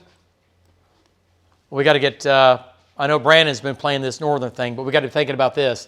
Tell him not to go any farther east. Let them come up on him. And remember, it won't take long to get there. So stop him. Yep. Let's keep an eye on this. Yeah, he was just getting east ahead of the rain and then watching that down the line. So, yes, I'll tell him to hold up. Tell him right now. Let's stop it. And how far is that from him? How far here, I'll measure it for you. Just give me a distance here. What do you think? Yeah, tell him it's 18 miles back to his southwest. So the circulation is going to be between Cooperton and Carnegie. Yep, right. Almost in Kiowa County. Yep, southeast Kiowa County. Here's Caddo County, Fort Cobb Lake. Circulation, inflow notch right here. Now you're thinking, what's that? Well, this is an area of spin, and the air, warm, moist air, is going up into that, right? This thing is alive and breathing. And remember, to stay alive, you got to eat, right? And it's eating moisture and instability that's being pulled in from the southeast. So this thing's alive and well, and as long as it keeps doing that, and it's not cut off with a gust front or an outflow, this little hook, watch it right there. We'll see what it does. It could go the other way. It could go up. It could go down. But right now, this is right there. That is beginning to strengthen. So that's what we're going to be talking about tonight. Now, could something develop out ahead of the line? Yes, but more than likely, no. But we can't say never. Don't ever say never in this business. But we're just zooming out to check the rest of the line. It's right there. So, okay, let's come back north. And no tornado warning on it, but severe thunderstorm warnings now running from Kingfisher, West Metro. Again, this is all coming into Oklahoma City. And from there, back down to where Hank is. And let's turn a few more cities on. Okay. If we can. Okay, there we go. Cherokee Trading Post. It's almost to you. Down to Hinton. Hinton Prison. It's coming in on you. There's Bridgeport. There's Geary. And let's go back to Hank. Hank's right here. He's in the sweet spot. I know what he's doing. He's hanging out. He's waiting for something to really start to spin coming down I-40. Hank, things are beginning to tighten up a little bit with the line. You know how that works as we get closer to Highway 81. Go ahead and give us an update as this whole line makes its way off to the east. Not moving easterly very fast, but it is starting to move east, and it'll pick up speed here the next hour or so. Go ahead, Hank. Yeah, David, I'm at the Hinton exit off of I-40, and I'm looking to the southwest. The little area I was watching, a little couplet kind of came over me, or is coming over me right now. I had a couple little small appendages there for a moment, but, you know, your eyes can kind of play tricks on you at night, the way that things change so much. Now, though, as that line looks a lot more laminar to me, it's not near as broken up. It looks like it's kind of getting a sharper edge to it. And the wind is starting to hit me from the west now, so it's a little bit of outflow coming out of this right on the leading edge of that. So right now, I don't see anything, that just makes me really want to get excited. But QLCS is kind of my thing, and so Highway 81, the magic always happens. So it either lives or dies on Highway 81. So we'll keep following it to the east. Back to you. Yeah. Nice job. Yeah, we're going to label him QLCS head. Right. Yeah, he's had some crazy luck getting in on them because they're not easy to track. Only the best storm trackers can chase these things, and you got to have a little bit of luck because they form so fast. But Hank always seems to be right in the wrong spot, if you know what I mean. I'm just saying. If you see Hank in your driveway, it's never good. Well, really, any of the trackers. Say hi to them though, but you don't want them hanging around loitering. It means they're looking for something. And they might have found something. All right, Lynx 1, take a look. And Oklahoma City, still good, right? But the lightning here, let's turn the lightning on. Okay. Just talk about how many flashes we've had. That's in my show, by the way. Wow, that's a lot. I think I've got it in my show. You want to do just lightning? Is that what yeah, you're saying? well, if you can. We set it up earlier. It's at the top. Okay, I gotcha. Okay, it's like, I think the past 3 hours. Is there you go. There it is. 10,000, 13, 14, 16, 20, 18,000 strikes so far.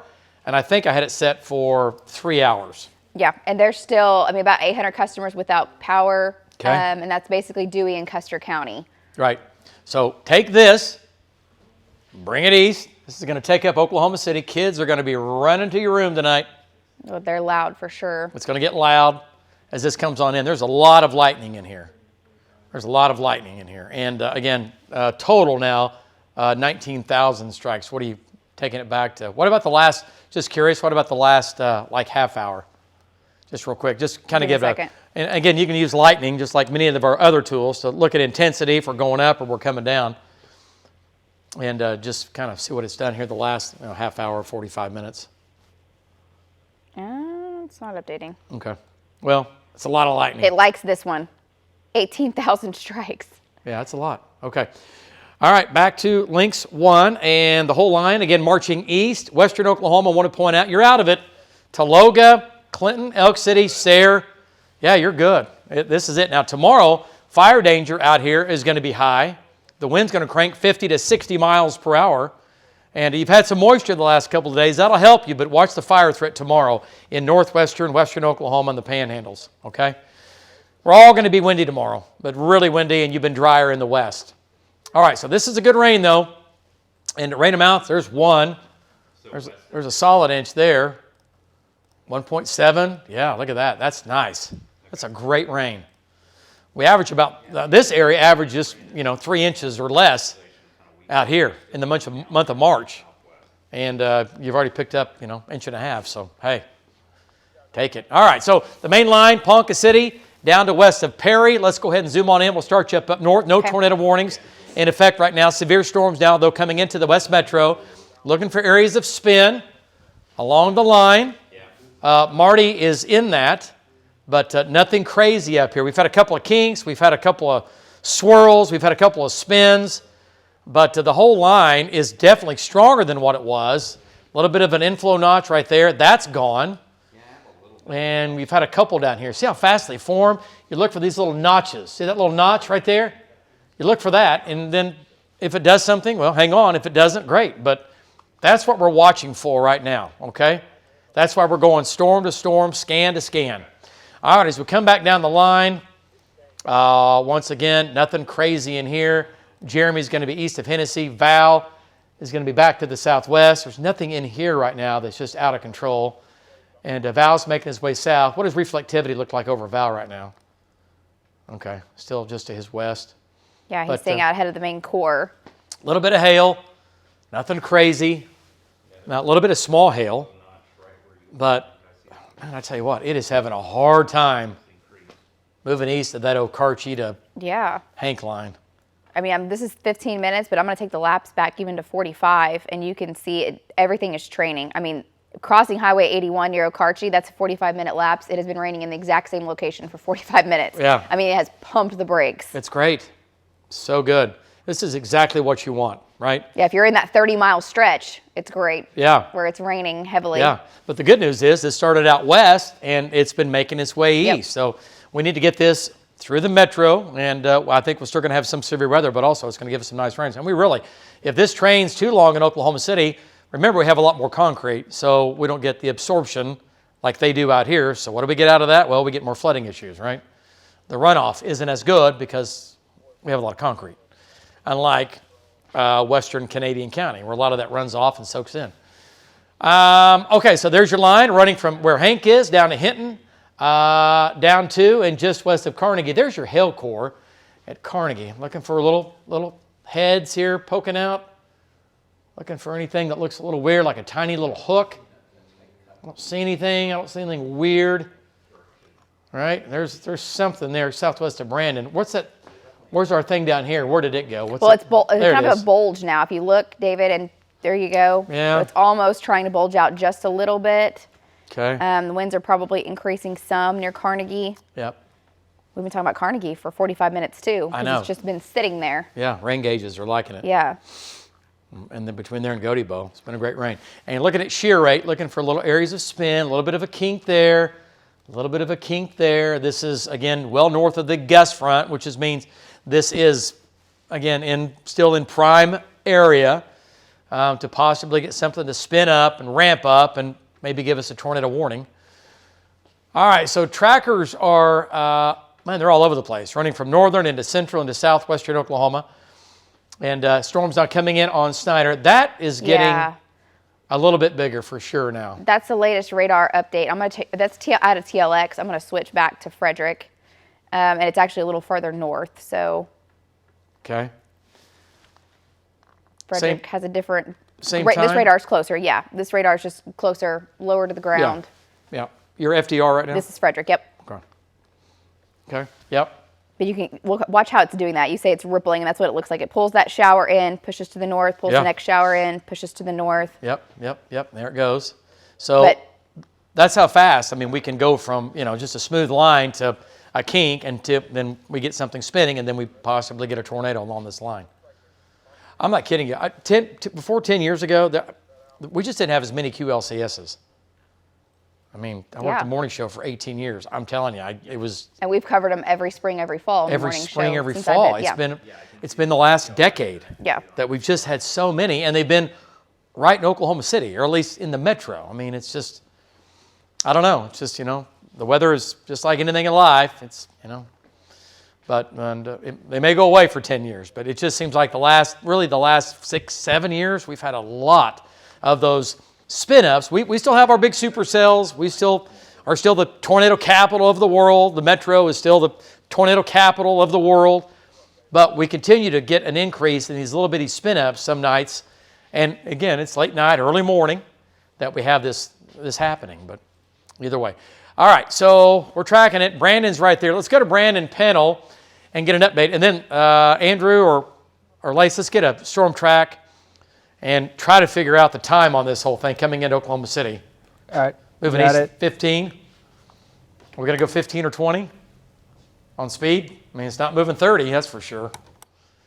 You guys talk amongst yourselves. We are. All right, let's go to Brandon here. Let's figure it out. Brandon, go ahead. Give us an update. And it's off to your southwest. Go ahead. Yeah, David, we're sitting just on the west side of Fort Cobb right now, looking back to our west and southwest. The line's closing in on us. Not rapidly, but we've been sitting in the same place for about 10 minutes, so it's probably only went about 3 miles or so. One thing that I've been talking to Justin about, it appears to me, just not only on the radar, but even visually, that in this area that I'm in right now, the line itself is trying to become more north-south oriented, and you may have talked about this. And these little appendages, they come out and then they're getting absorbed back into the line. But the more north-south this continues to become, the more prevalent those appendages every single time are becoming more prevalent. And just as we're speaking right now, I'm seeing one on KTLX, just west of Apache. So we're in the right spot. We're going to continue east on Highway 9 through Fort Cobb. It's going to make a little south jog before it goes back east to Anadarko and kind of be right in front of that next little appendage that's trying to take shape right now. So we're in the right spot, and we'll be here if anything happens. Back to you. All right, nice job. So, again, we're just hugging the line, right? And this is where, if we're going to have another tornado warning or 2 or 3, this is where they're going to be, right? But the whole line, again, is coming into Oklahoma City. All right, back to Lynx 1. Okay, while you're doing that, David. Yeah, go ahead. Andrew and I just looking at it. So still a little bit tricky to put a track on the whole line. You almost need to do 2 tracks. That's fine. You get south of I-40, it's moving at 40 miles per hour now to the east. Okay. You get up to I-40 and north, it's still moving it's almost stationary as far as an eastward progression. Okay. So the whole thing will swing out. It's just not doing it yet. Right. This is almost stationary, crawling east. This is now beginning to swing through. Yes. Okay. So take it back like an hour or so or whatever, just to see if we can see them. Let me speed this up. Yeah. Just a minute. So, again, severe storms now, West Metro. They'll be in Oklahoma City here shortly. They've slowed down for now, but I think we're going to start to see a speed up here. Matter of fact, if you want that I-40 south track, I've got that on Lynx 3. Okay, Andrew, let's go to Lynx 3 control room and show you what that looks like. And this is going to be the southern part of the line. Lawton, 1 o'clock in the morning. Downtown Oklahoma City at 1:25. Okay, South Metro, we'll say 1:25. I buy that. Newcastle, 1:29. Moore, 1:32. Rush Springs, 1:37. Tinker Air Force Base, you see your time here, is 1:37 as well. Norman, about 1:50. Duncan, 2 o'clock. Purcell, 2 o'clock. Shawnee, about 2:25. Okay, that's the southern line is going to start to accelerate, and it is as the main lobe of energy back to the west. Big, it's called a Vortmax. Big ball of energy comes swinging out, and it's going to take this line and it's going to shove it east. Well, then it's going to move off into eastern Oklahoma. It's going to take a while, but it's going to happen. David. Yeah, go ahead. Go to Lynx 5. All right, Lynx 5. Yeah, and, you were wondering about that. Oh my gosh, there it is. It's not pushing quite yet. No, it's not. It's deepening, but it's almost stalled. It's almost anchored right over eastern Kansas. That's amazing, or western Kansas. That's amazing. I know, the upper low. Yeah, I mean, it's not moving. God, Colorado, they're getting feet of snow tonight. Feet. And blizzard, by the way, developing now in parts of Nebraska and Kansas and Colorado. Blizzard, right? Welcome to March. All right. Yeah, the main lobe is still back to the west. Look back here. Ooh, it's slower. Interesting. Okay. Not accelerating. Man, look at the diffluence across Oklahoma. Look at that. It's pretty. Okay. All right. The cloud tops are going all the way up into Kansas from Oklahoma. Yeah. You can shear it all. Go ahead, Brandon. Yeah, all the way to Omaha. All right. Great shot. Lynx 1. A little bit of a kink. Still here. Severe thunderstorm warning continues. Brandon's right here. We have this covered. This is, there we go. It's trying to, it's thinking about it. This is the same area we've been talking about. It came over the wildlife refuge. Yep. And now it's moving into southern Caddo County. Yep. It's right here. Inflow notch, right? This is where this supercell, it's mesovortice, that's right there where it is breathing. It's living and eating and breathing, and it's taking in all this warm, moist air. Shear rate shows it right there. You can see the spin going on with that.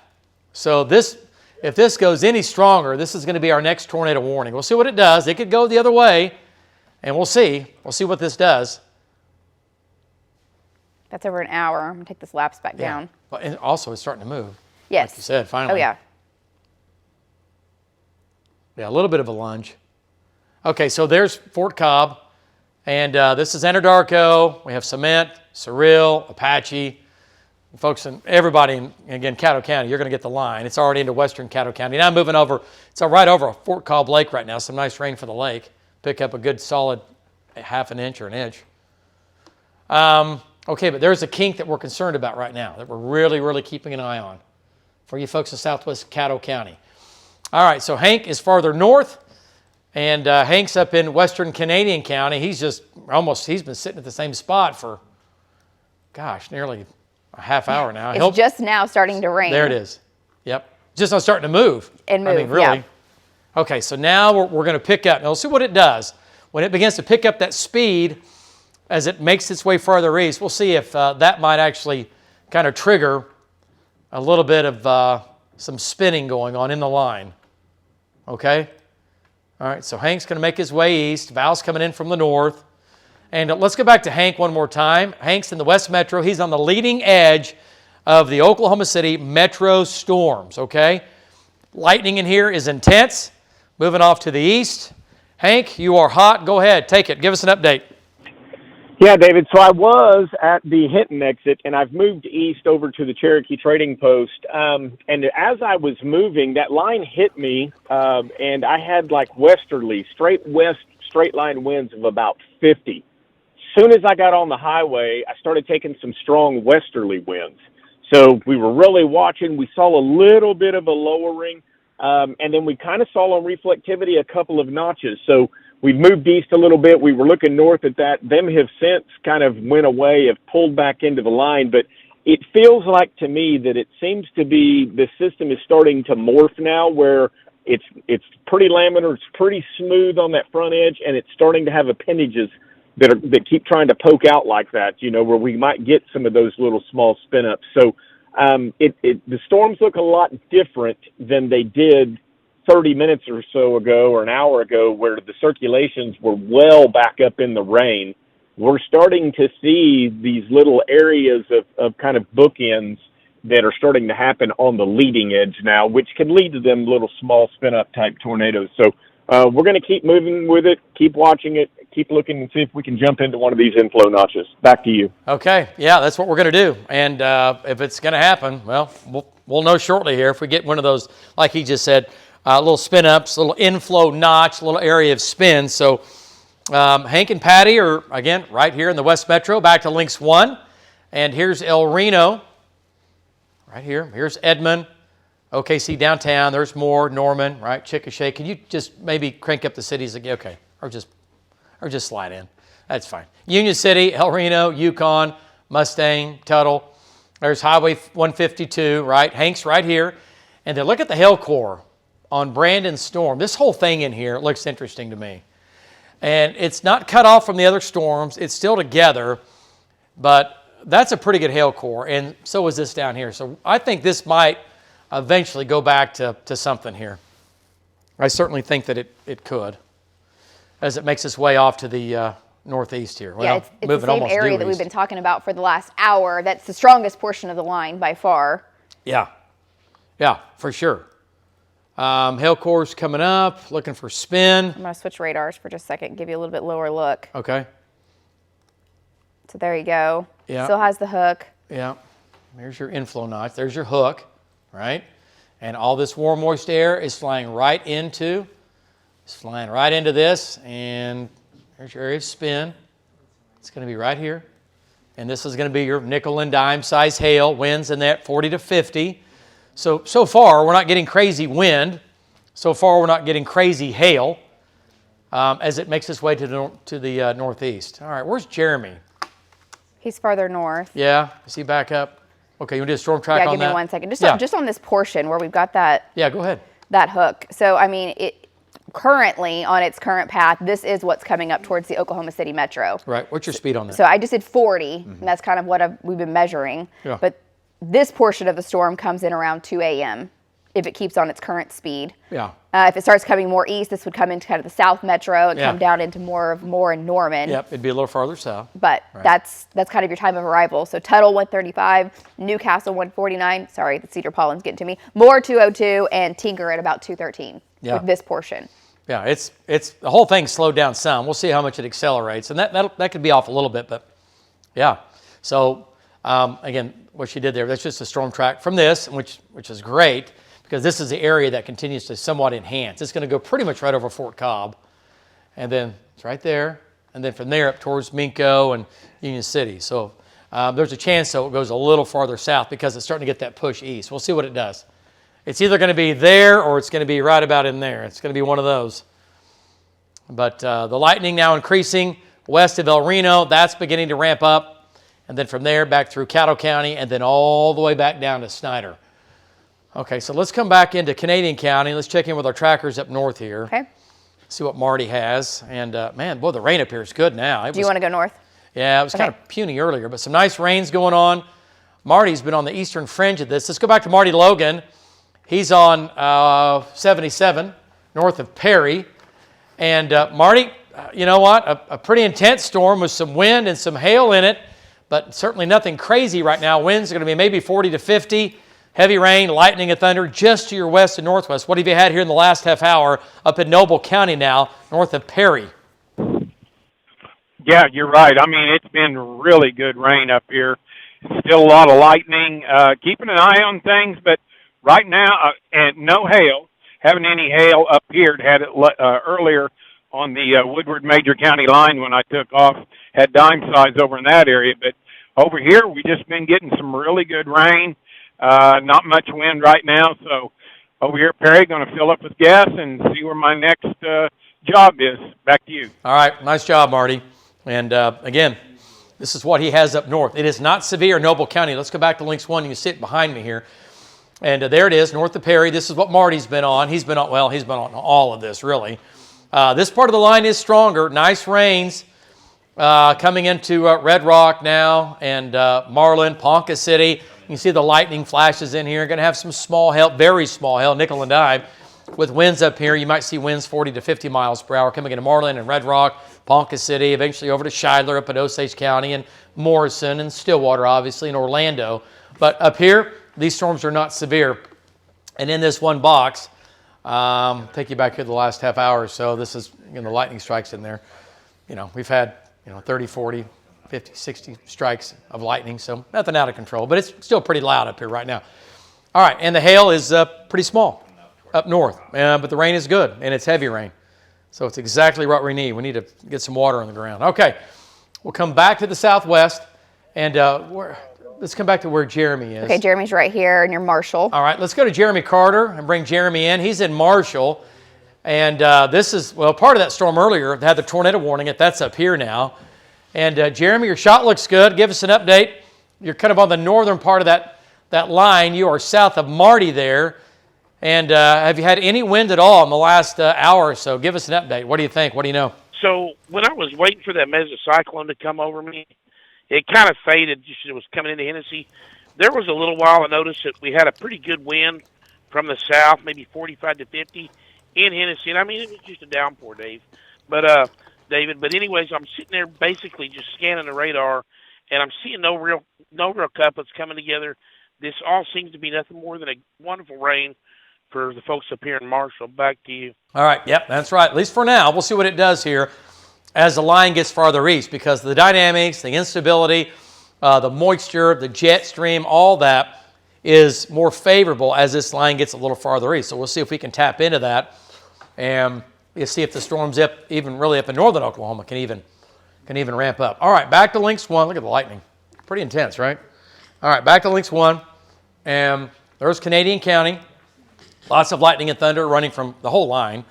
But what's this doing here? Yeah, that's intensifying over the lake, over Fort Cobb Lake in Caddo County. That's that same area. Yep. That's still continuing to increase as it gets into a more favorable environment. So almost moving due east. Almost, I know. So that might come into the South Metro.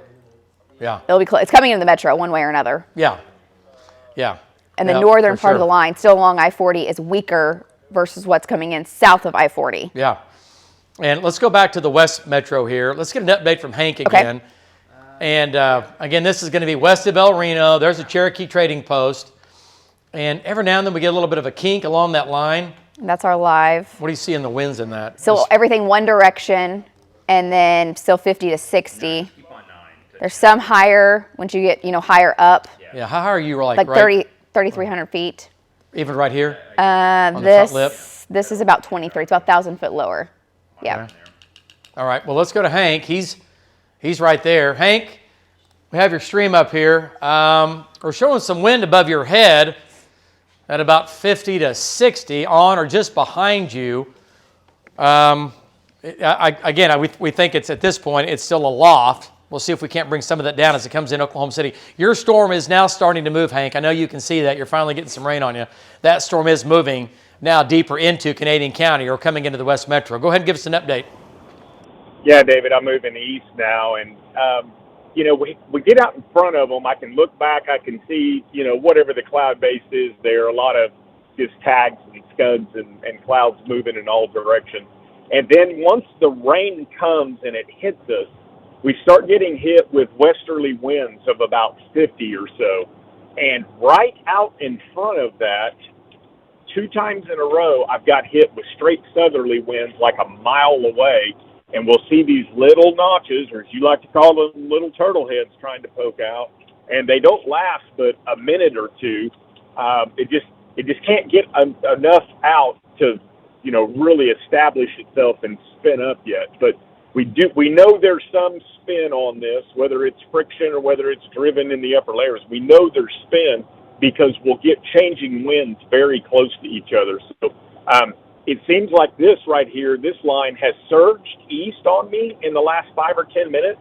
It was moving pretty slow, but it seems like it's picked up a little bit. So we're going to get out just a little bit further ahead of it so I can look at the cloud structure, and we'll let you know what we see, David. Back to you. All right. Nice job there, Hank. So Hank and Patty, again, out in Canadian County, basically at the Geary Spur, 270 and I-40 is about where they are.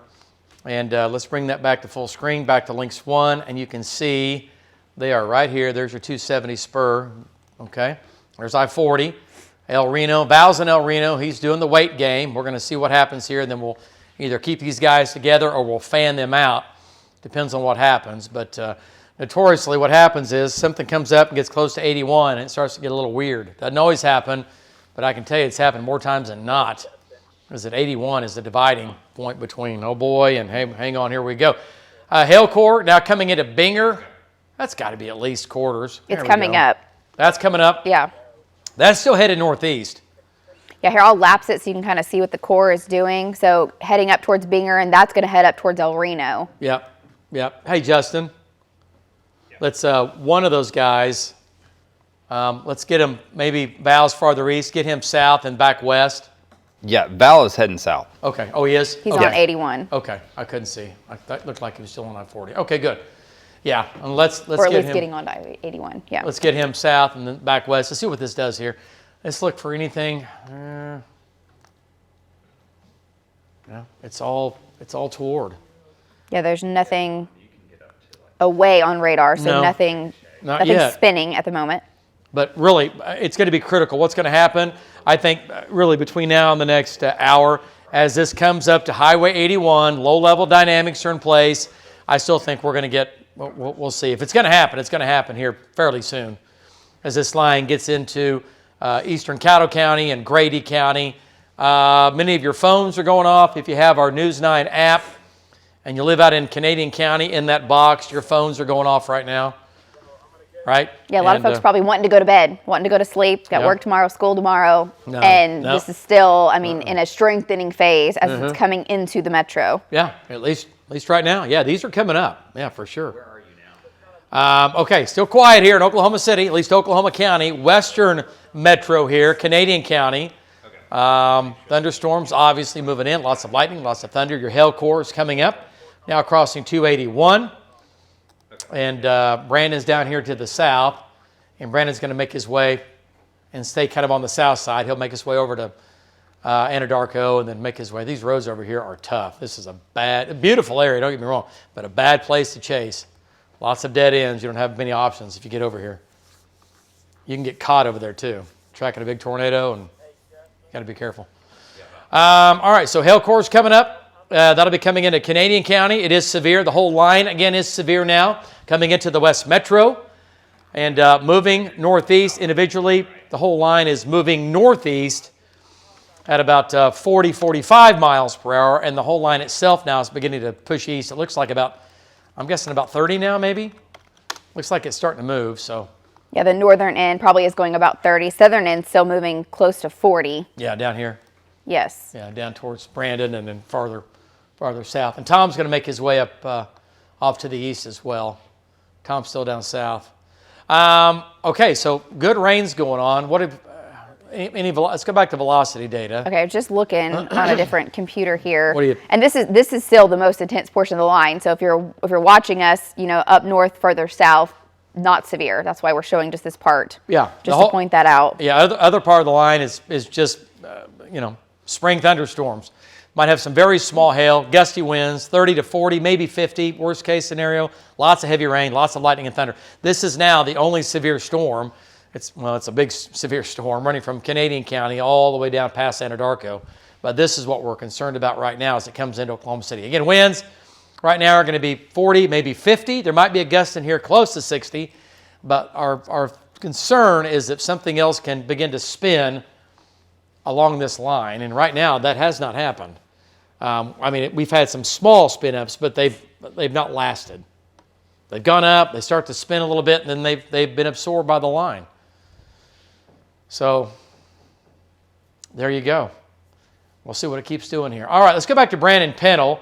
And Brandon is now just east of the line. And we'll bring Brandon back in. And Brandon, I tell you what, you've just kind of sat there and watched those little areas of spin. The last several hours, they've come at you, they've gone over you, but they just cannot sustain themselves, and they kind of just go away. But I don't think we're out of the woods yet. I think we really need to watch this line as it makes its way into central Oklahoma, including all of the metro. Go ahead. Yeah, David, that's right. I agree. We just left Fort Cobb. As you were saying, our road network down here is kind of sketchy, to say the least. So right now we're going to go east on Highway 9 over to Verdon. And then we found a road network that we can go north out of Verdon, get right back up on the edge of the line.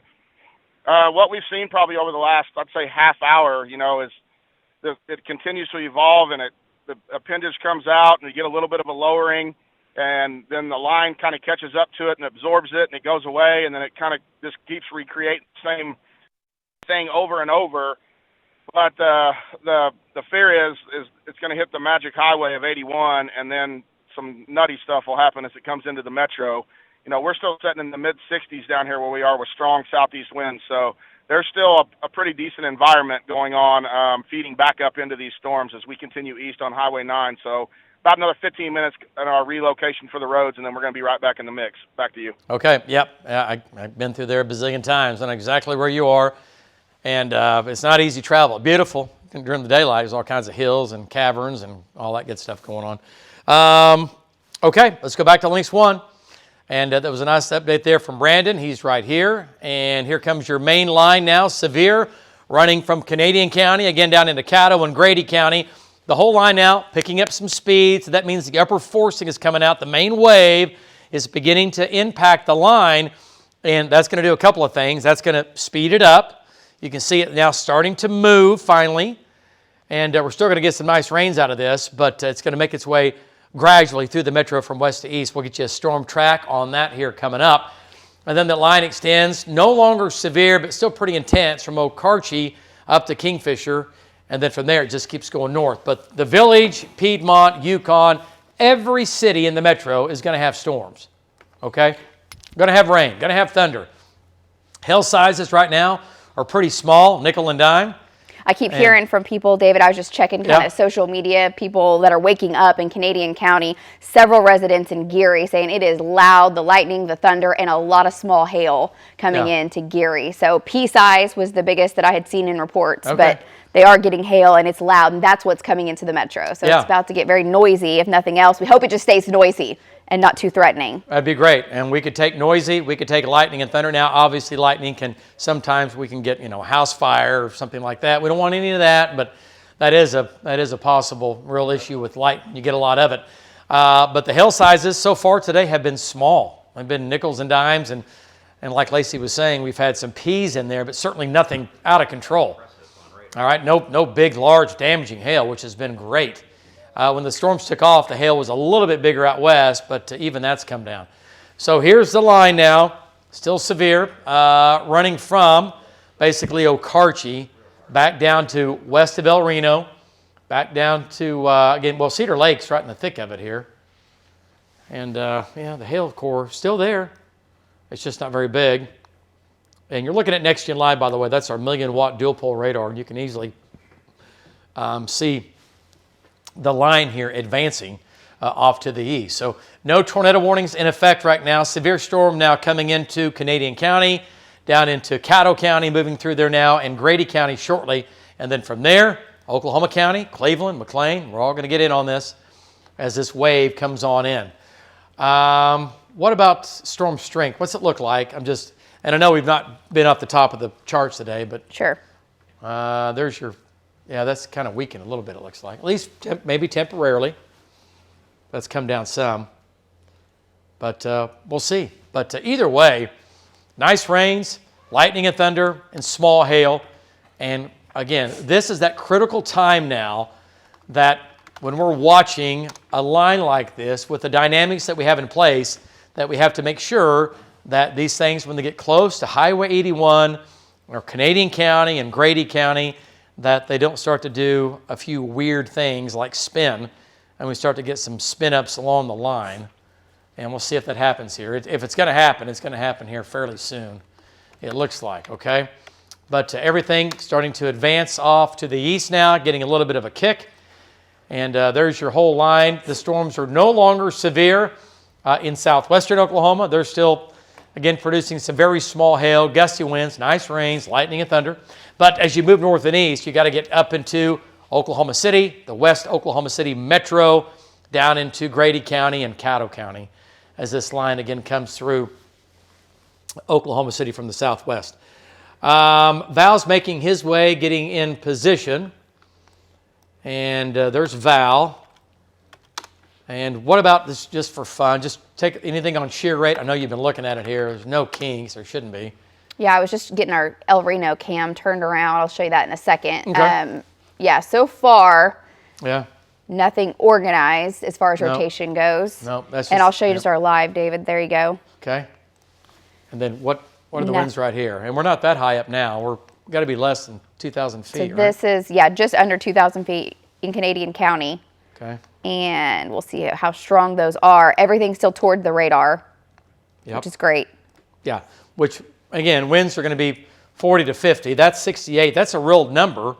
That is wind blowing at that speed, but that's about 2,500 feet up in the atmosphere. So I can tell you, like Hinton area, back over toward Geary, we keep getting gusts over 40 to 45. That makes sense. So what we're seeing on radar is about 60 plus, and it's so far been about 40, 45. Yeah. So if we stick with 40, 45, great. We had that today. Right. We had that today out of the south. We'll have that a lot tonight and tomorrow. Yeah. Tomorrow's going to be, if we get any sun at all tomorrow, which we probably won't. I guess today. What is today? It's technically now. Is it now? Tuesday. Are we into Tuesday? Yep. How about that? Oh. Yeah, today.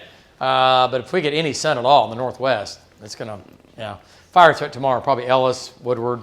Probably. Looking at the latest, we still see 50 to 60 easily. Yeah. Oh, yeah. East or west of I-35 with a couple 65s. And I saw that. It's just, pretty wide area of high winds that we get during the afternoon and into the evening hours. Yeah. So, and it because blows. everything kind of swings through, we get the brunt of those northwest winds. Yeah, and it blows from the northwest, and depends on how much snow they get up there. Going to be a little chilly after that, coming off the snowpack up through parts of Colorado, Nebraska. Blizzard warnings, been crazy. Yeah. Okay, so here's the line now, just now west. Let's go ahead and zoom on into El Reno. Okay, I'm trying to get that camera. All right. You're fine. No, it's not working. Not at the moment. Or not. It's working. You can see it. It's just pointed to the east. I'm trying to turn it around. Oh, I see. Okay, there we go. All right, go ahead and zoom on in. Let's kind of go down to our roads here just to see where we are. Here's downtown El Reno. That's where Hank is. There's the Redlands Community College. Lucky Star Casino. Good friends of ours. There they are, looking good. Up Highway 81. And, Lucky Star, Skycam Network. There you go. And a good group of people there. All right, so from there, back down to the south, there's the leading edge of the rain. And then back out on 270 or I-40. Once you get out west, I-40 is both out there. It's right next to each other. And then we have Hank back in here, and then Val's dropping a little farther south. But again, severe thunderstorm warning continues. Nothing tornadic right now. Now coming into El Reno, and then from there back down to the south, the storm extends. But again, just small hail. Nickel and dime would be the largest right now. All right, where's Val? I see Val getting back in position. Let's back out of this shot. Okay, there you go. And there's that hail core down there still has a little game to it. Here, I'll show you now they've got this ready. What do you have? I'm going to turn on our camera, our El Reno cam, and just show you quickly what that looks like for folks looking off to the west in El Reno. Yeah, that looks good. So you can see the cloud edge coming in. It's definitely going to get really loud very shortly in El Reno, just from the lightning and the thunder. But look how low the cloud deck is hanging now. Yeah. When you get a lightning flash. Yeah, it's 1,500 feet or less. Yeah, it's pretty low. Oh, look at that shot. Okay, so that's El Reno. That's Canadian County. By the way, David, Yeah, our temperature continues to go up here in Oklahoma City. I asked you earlier, I said, Brandon said he was 65, and I said, is he 65 down there? Yeah, we've gone up to 61. We were 59 a couple hours ago, so we've gone up a couple degrees, and our dew point has increased as well. So that funnel of moisture, if you actually go to Links 5, I have a couple of these things set up. Yeah, Links 5 control room, if you can do that. Go ahead, Justin. You can see the moisture coming up as the dew points have gone through the 50s here this afternoon into the evening hours. Now we're into the upper 50s to low 60s. I will state this is a little bit drier than what the models were saying earlier today. We should be in the low 60s, as again, a couple of degrees can make a big difference in the type of severe weather we can have with this type of environment. But the temperatures you can see still holding on to the low to mid 60s ahead of that line of thunderstorms. So there is pretty good moisture and still a little bit of heating, especially with this dynamic storm system that's coming across our area right now. And again, those winds ahead of the line are still gusting 40 miles an hour out of the southeast. That's smashing into this line of storms. So if that line of storms can get more north to south, that might help that orientation, maybe get a little twist into the atmosphere as we approach I-35 here in the next hour or two. Hey, do me a favor. Go back to the dew point temperatures. Just curious. Moisture in the air here. And, it's a little bit, and again, this hasn't been worked over, mixed out. This is 62 in Ardmore. Some of the data was saying that we'd get up to like 63 dew point, maybe a 64, Oklahoma City South, and 59 dew point. Man, you can get severe weather, but big difference between a 58 and a 63 all day. Yeah. I mean, you're on that line. So. But the good news is heavy rain continues off towards the west with this line coming in. An inch, that's today. And lots of areas in here have had an inch or half an inch to up to an inch. We've had some localized areas that have had well over an inch, I promise, in some of the training that's going on. So just take this blob and just keep bringing it east, right? Bringing it east. Okay, let's go back to, is that Links 1, Lacey, I'm looking at? Yeah, it is. Links 1, storm track. And what's your speed on that? So I did 40, and I just measured it. It is moving at 40. You notice the Cherokee Trading Post almost out of the rain now where Hank was sitting just a little bit ago. That's how quickly this is all advancing to the east. Yeah. It's almost moving a little bit east-southeast, if I were to lapse it here and show you. And just to point out, that western portion or southern portion of the line has weakened a little bit. So right now, the severe warning has been canceled. Yeah, as the line comes in. So there's some good news. The warning has gone away. We'll see if it comes back. But right now, we're talking about the trend. The last 10 minutes has been a little bit weaker. It was ramping up. Now it's a little bit weaker. But heavy rain, lightning and thunder running from, again, Kingfisher, well, really all the way to Ponca City, down through the line, back down to Kingfisher, El Reno, back down to and just west of Anadarko, and then from there all the way down west of Lawton. So it's a solid line of lightning and thunder. It's a solid line. You're going to have some very small hail and some gusty winds. But right now, there's nothing tornadic in the line, and the warnings have dropped. At least we'll see if they stay dropped here. If it's a temporary thing or permanent thing. Permanent thing, it's great. All good. But for everyone watching the line and trying to go to bed, because we just keep getting the messages, okay, is it okay? Can I go to bed yet? This is the time of arrival as it moves into your area. So 1 o'clock Guthrie, Yukon 113, Tuttle 125, Edmond 130, and downtown Oklahoma City between 1:40 and 2 a.m. Yeah. And again, it's accelerating now. It's picking up some speed. So El Reno almost now, right? And there we go. And then we'll say like the East Metro, North Metro, Edmond at about 1:30 in the morning. So, another 40 minutes or so.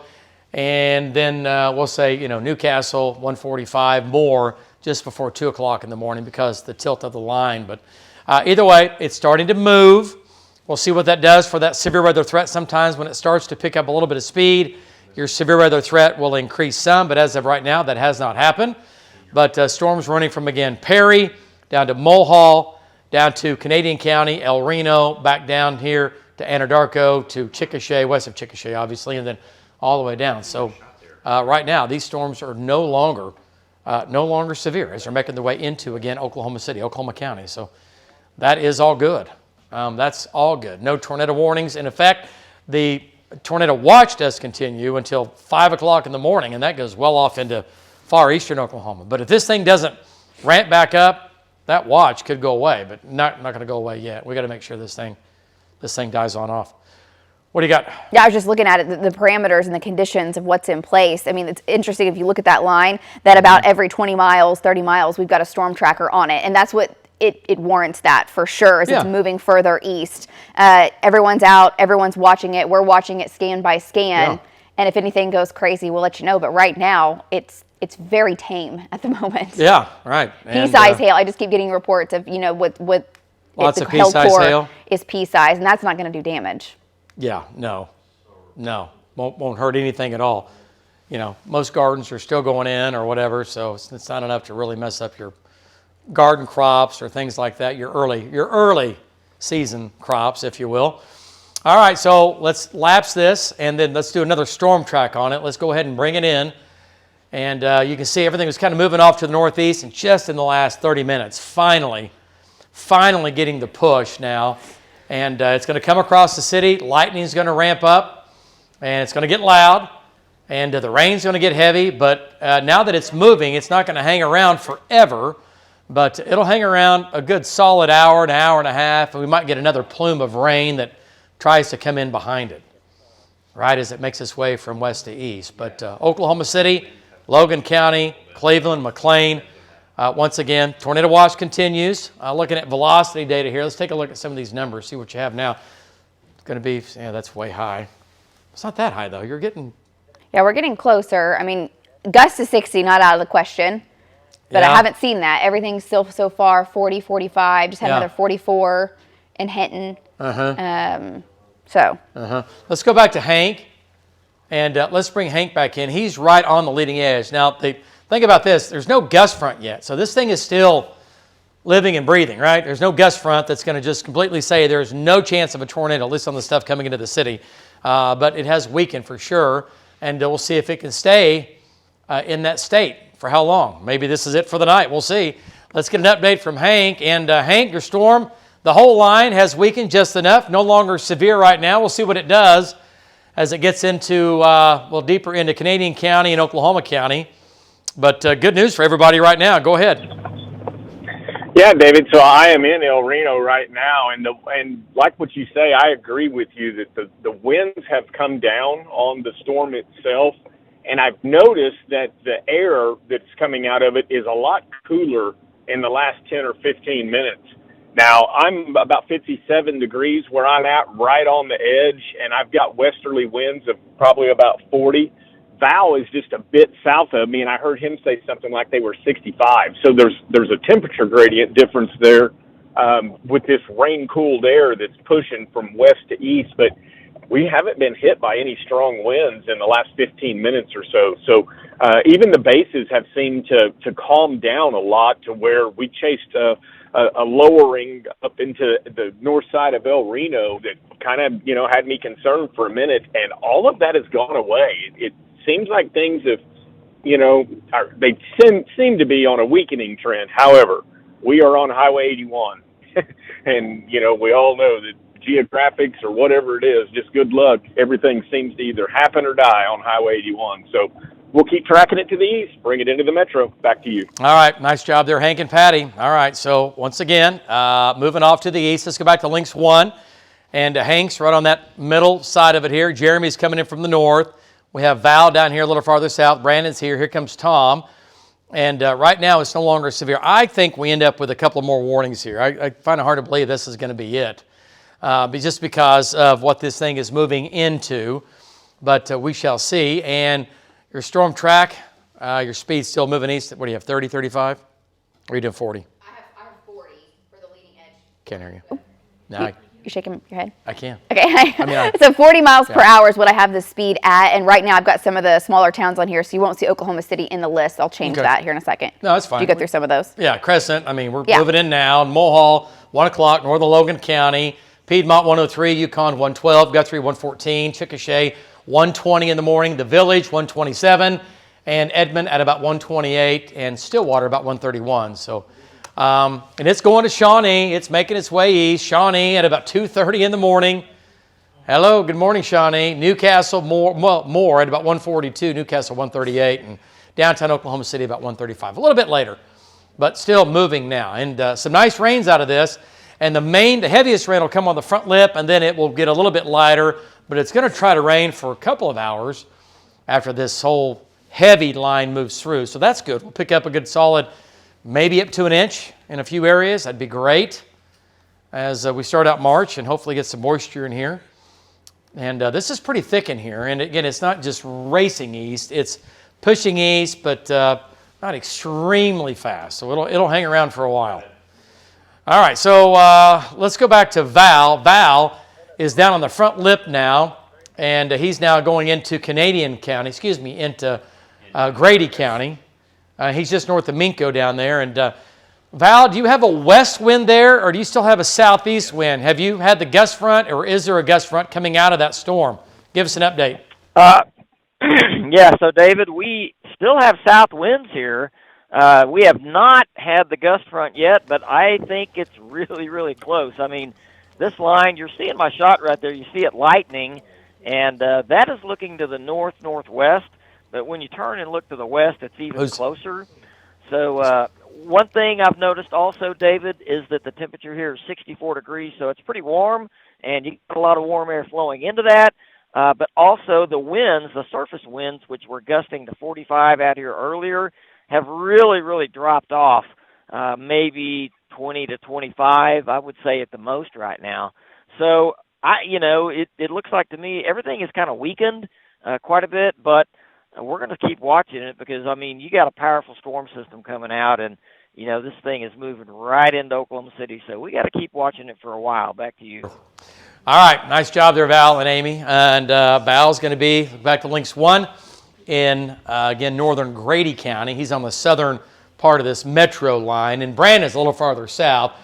But you're looking at next July. This is our 1,000,000-watt dual-pole radar, and it's cranked up, and here it comes, right down I-40. Now raining in El Reno. Lightning is pretty intense. How many lightning strikes are on that shot right there? All right, just turn it off and turn it back on there. There you go, 75. And that's how long? 15 minutes. 15 minutes, 75 strikes? Yeah. Okay. And you could see in Val's shot, I mean, it was lighting up the base pretty good. Yeah. So he could see it pretty good. I mean, watching our El Reno cam, our Concho cam, yeah, lightning is not constant, but it's almost constant. Yeah, it's pretty good. And again, it's going to get loud in Oklahoma City unless the lightning goes away. And then. But I will say the trend of the lightning is down. Yeah. Oh, yeah. For sure, in the last 20 minutes or so. Sure. So tornado watch continues, but there are no tornado warnings in effect. There are no severe thunderstorm warnings in effect, as this stuff is now coming into the heart, at least of the West Metro, and coming right down I-40. Trackers are all still out. Weather team is all still in. We're not going to go anywhere. We're going to see what this does. And, boy, this would be great. If this is what it does when it moves through here, a little bit of lightning, a little bit of thunder, heavy rain, bring it home. That's awesome. I keep checking just social media and some of our pages and messages and things, and people sending in pictures of them kind of camping out in the living room. Got the family right there watching so they can get sleep. Oh, my and goodness. if they need to get up and act, they can. When it Val's lightnings. Okay. I'm saying, look at. Yeah. There you go. He's talking. Justin was talking about his personal life. We'll get that worked out later. Oh my gosh! I had 3 people talking to me, so I couldn't hear Val. Sorry. No, you're fine. I was like, oh, don't say anything else, Val. Don't say anything else. Hang on. You're hot. You're hot. What was he talking about? He's talking about a shot. He was saying he could see some lightning. I don't know what else. Well, I think he was talking about how clean and how good his shot looked looking back at the gust front. Yeah, that's what he's talking about. Let's go back to Val. And Val, you're hot legally. Now you on can. purpose. Yeah. Now you're Yeah. Thanks, I guess. Well, just remember, just act like you're always hot and you'll be fine. Go ahead. Okay, well, I'll just keep that in mind, and but it is 1 o'clock in the morning, so I guess anything can be said out here. But David, so I want you to look at the shot right there. So I've got this. I turned around and started pointing it kind of to the southwest, and the gust front is now. You asked me a while ago about the gust front.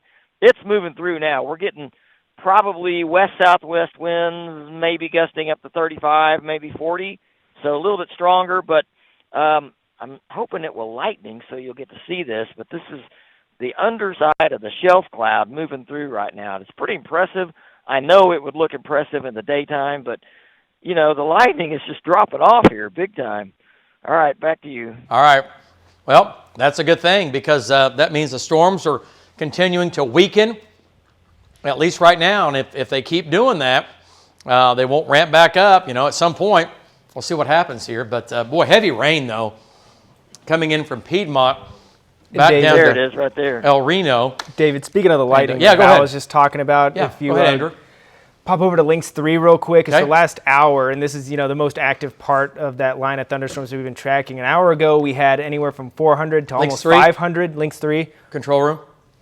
400 Links- to 500 lightning strikes. You can see it up That on the is top. Links 3. Yeah, That's this it. is Links 3. Okay. 400, 500 strikes. We're all the way down to just over 100, 120 strikes. Okay, yeah. So Yeah, lightning intensity has gone way down. Way in the down, past way hour. down. Okay. And what about storm strength on that? While you're doing it, just click on it. Let's see what we're doing with that. Lightning's coming down. Storm strength continues to decrease. Oh, wow. Wow. It really come down. Okay. Well, we'll see. We'll see if they can come back up, because if not, it'll be good night, Katrina. That'll be it. All right, let's go back to Links 1 now, and you can see your storm strength there. We're losing even some of the greens now. We're just back down to kind of the blue showing up on the storm strength, which is on the lower end. Nice rains up near Perry, down through Guthrie, or not Guthrie yet, Mulhall. Guthrie, it's coming. It's out near Cedar Valley Golf Course, just west of town, and coming into Cedar Valley right now. Some nice rain in here, and then from there almost to Four Corners, coming into Piedmont. Let's go ahead and zoom on in to this part first, and then we'll jump south here. So Perry, nothing severe, heavy rain. Perry, Billings, back down to Marshall, Orlando. You're getting some nice rain now. Nice rain in Crescent and all the wheat belts up here, getting some nice rain on them. Great rains. Crescent, down to 74 and Highway 33, the crossroads there. Again, rain right there. Let's go to Jeremy Carter. Let's get an update on him. And Jeremy, you have a west wind right now. What have you seen on your wind in the last half hour as far as wind speeds? Give us an update. So I probably really did just north of Cimarron City, south of Crescent. Probably got pretty close to a 50-mile-an-hour wind in there just a little bit ago. A lot of leaf litter, things like that. Not really strong enough to really cause any major problems. We're just watching it, David, and looking for any eddies that might form along this line. Back to you. Yeah, and so far we haven't had any here in a good 45 minutes or so, or to an hour. It's been just kind of this, just a big line of storms moving through, gradually coming in. Let's go back to Links 1, and there you go. So Jeremy's right here, up just south of Crescent, west of Guthrie, at Portland or 74 and Highway 33. Then we have, again, Hank is in El Reno with rain there, and now the rain leading edge is Piedmont, back down to Union City. That's where Val is right now. And then the line extends all the way back down. And Tom's still kind of on the southern end of that line, making his way up towards the metro. So the warnings have gone away for now. Still looking along the line. Lightning is decreasing. Storm strength has come down.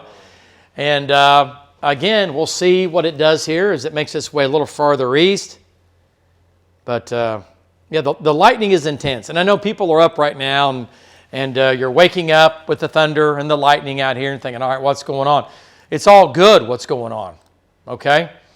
So right now, the tornado threat is basically, unless something changes, that is going to continue to diminish, at least in this scenario. Now, the wave of energy, yeah, it's still coming out tonight.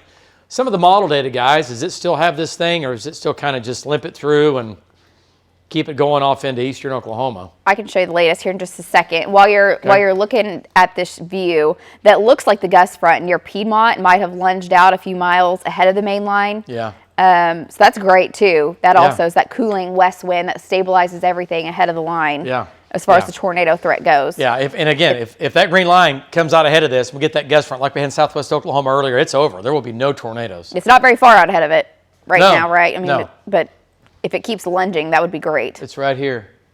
Yeah, it's there. It's what, a good mile out ahead of it? Or two, yeah. Yeah, it's a couple miles. And I keep just looking along the line, and everything is behaving very nicely.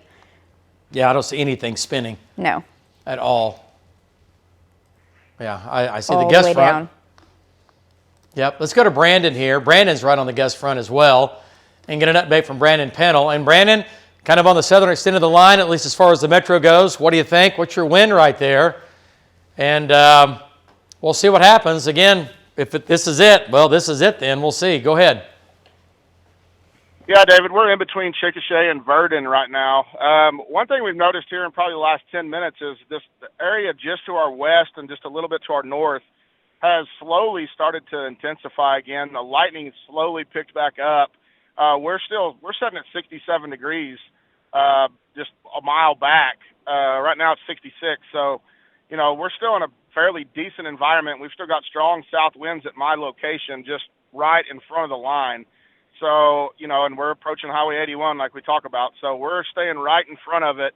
Overall, I would say the trend has definitely been down, but we've seen this show before. So, we'll stay right here with it the whole way into the metro, and we'll let you know if we see anything that's changing. Back to you. All right, nice job. Okay, so kind of the status quo right now is that we're dealing with a solid line of storms, small hail, gusty winds, 40, maybe 50.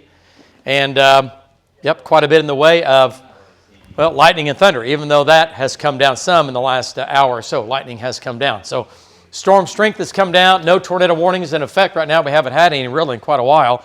Storms were severe, but those have weakened some. Okay, so there's your big view.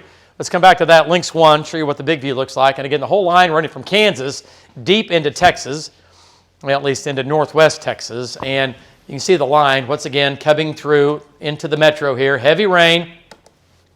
It'll make its way through Oklahoma City and moving east at about 30 miles per hour or so. So it'll oversweep every square inch of Oklahoma City. And I do have model data ready, available on 5 if you wanted to look at that. Yep, Lynx 5. So remember where this is. Look at it. The model is doing a pretty good job. This is 1 o'clock in the morning, and we're at 1:09. And it just keeps moving east. The most intense part of the line is here. And then behind it, it kind of fills back in with more rain. Notice how that just kind of keeps raining overnight tonight. Wouldn't that be great? And look at that. 4 o'clock in the morning, still raining. All right, hope this works out for us. And not a very sharp front line. No, this is, this is not really saying that intense of a line. No, it's not. It does pick up as we get to 6, 7 o'clock, as you can see. Yeah, and that might happen. That's when the main, my gosh, if the forcing isn't here by then, it's never going to get here. And now this might be a problem for, far southern or southeastern Oklahoma. But Oklahoma City, there's 8 o'clock in the morning drive. We are dry. Maybe a couple of showers at 7 o'clock, but it's out of here. And then this is going to come in tomorrow afternoon and give us some clouds. We're going to be so windy tomorrow. Fire danger will be a little bit higher in the west and northwest with that, again, wind is going to be blowing. We're going to wind somewhere 50 to 60 miles per hour. Could have some gusts in the west at 65. If we're really cloudy and wet up here, it might keep those wind speeds down some. If we see any sun at all, get ready. Then notice tomorrow afternoon, start to see some showers here. And I will note, if we get in a little bit of sunshine with parameters and so forth, they might have some hail with them, small hail. Good point. Yep, we're really cold aloft. So we might have some 50 to 60 mile per hour winds with heavy rain showers with a little bit of hail. Yeah. Such cold air aloft. I love March. It's crazy. Yeah, this is an intense weather system. Oh, it's all huge. Across the plains. So it's huge. Blizzard warnings right now for parts of Kansas, Nebraska, and Colorado. Blizzard warnings going on up here. This is what happens tomorrow up here. That's a raging blizzard down to Goodland. Raging blizzard tonight and tomorrow. Really tomorrow. But look at the scope of this. Look how big this system is. Let me Go on long range here. So pretty impressive. Okay, so there you go. Dynamic system coming up tonight. Who said west wind there? Val's talking. While you're looking at that, a couple of the hail cores have come up just a little bit. Nothing crazy, still below severe limits. But we were definitely on a weakening trend, a little bit of an increasing trend now coming into Grady County. And Val now has the west wind, but he's in the precip. Yeah, he's in behind the line. Yep. Okay. Val's right here. Brandon here. Here's Tom. And yeah, that hail core did come up down there just a little bit. It has. It's come up some. All right, let's go to Brandon Pennell. And let's see what Brandon has on his wind. Brandon, I know I was just talking to you here a minute ago. Give us a quick update. You're in Chickasha, it looks like, coming in on the west side. Gust front's going to be on you or just right behind you. But the hail cores have come up a little bit here in the last 10 to 15 minutes, at least some, but not crazy. But give us an update. Yeah, we're coming into Chickasha right now on Highway 62, and that's what I was saying in that last hit. We had noticed just the lightning had increased just a little bit to our west, and the intensity on reflectivity on radar was trying to trend up just a tick.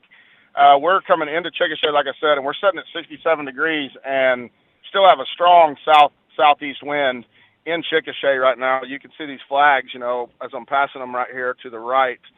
They're still ripping pretty good out of the southeast. So there's still inflow in this area of the state right down here in Chickasha. So we're going to continue to get east on the east side of Chickasha and then bring 62 up into Blanchard, staying right on the east side of this as it moves into the South Metro. Back to you. All right. Okay. Great job. Nice job. And let's go back to Links 1, show you what he's talking about, where he is. He's in Chickasha. And back on Links 1 here, you can see the storm just west of Chickasha. Brandon's right here. Here's Tom. And Tom was in southwest Oklahoma earlier. We're going to bring this thing. He's just going to keep making his way north and east. And he'll come into Blanchard, and then we'll get Hank. And Hank's up north. We'll get Brandon. Hank has pea-sized hail currently in El Reno. Well, let's go to Hank.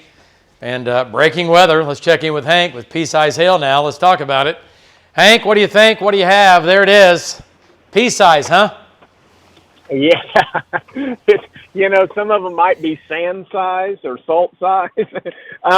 Yeah, we let this core come over us because radar was showing some stronger winds back there. So I'm letting the core come all over me to sample those winds and see before it gets to the metro. But really, the rain's not even that heavy. I mean, it's heavy, but it's not that blinding horizontal rain where you can't see.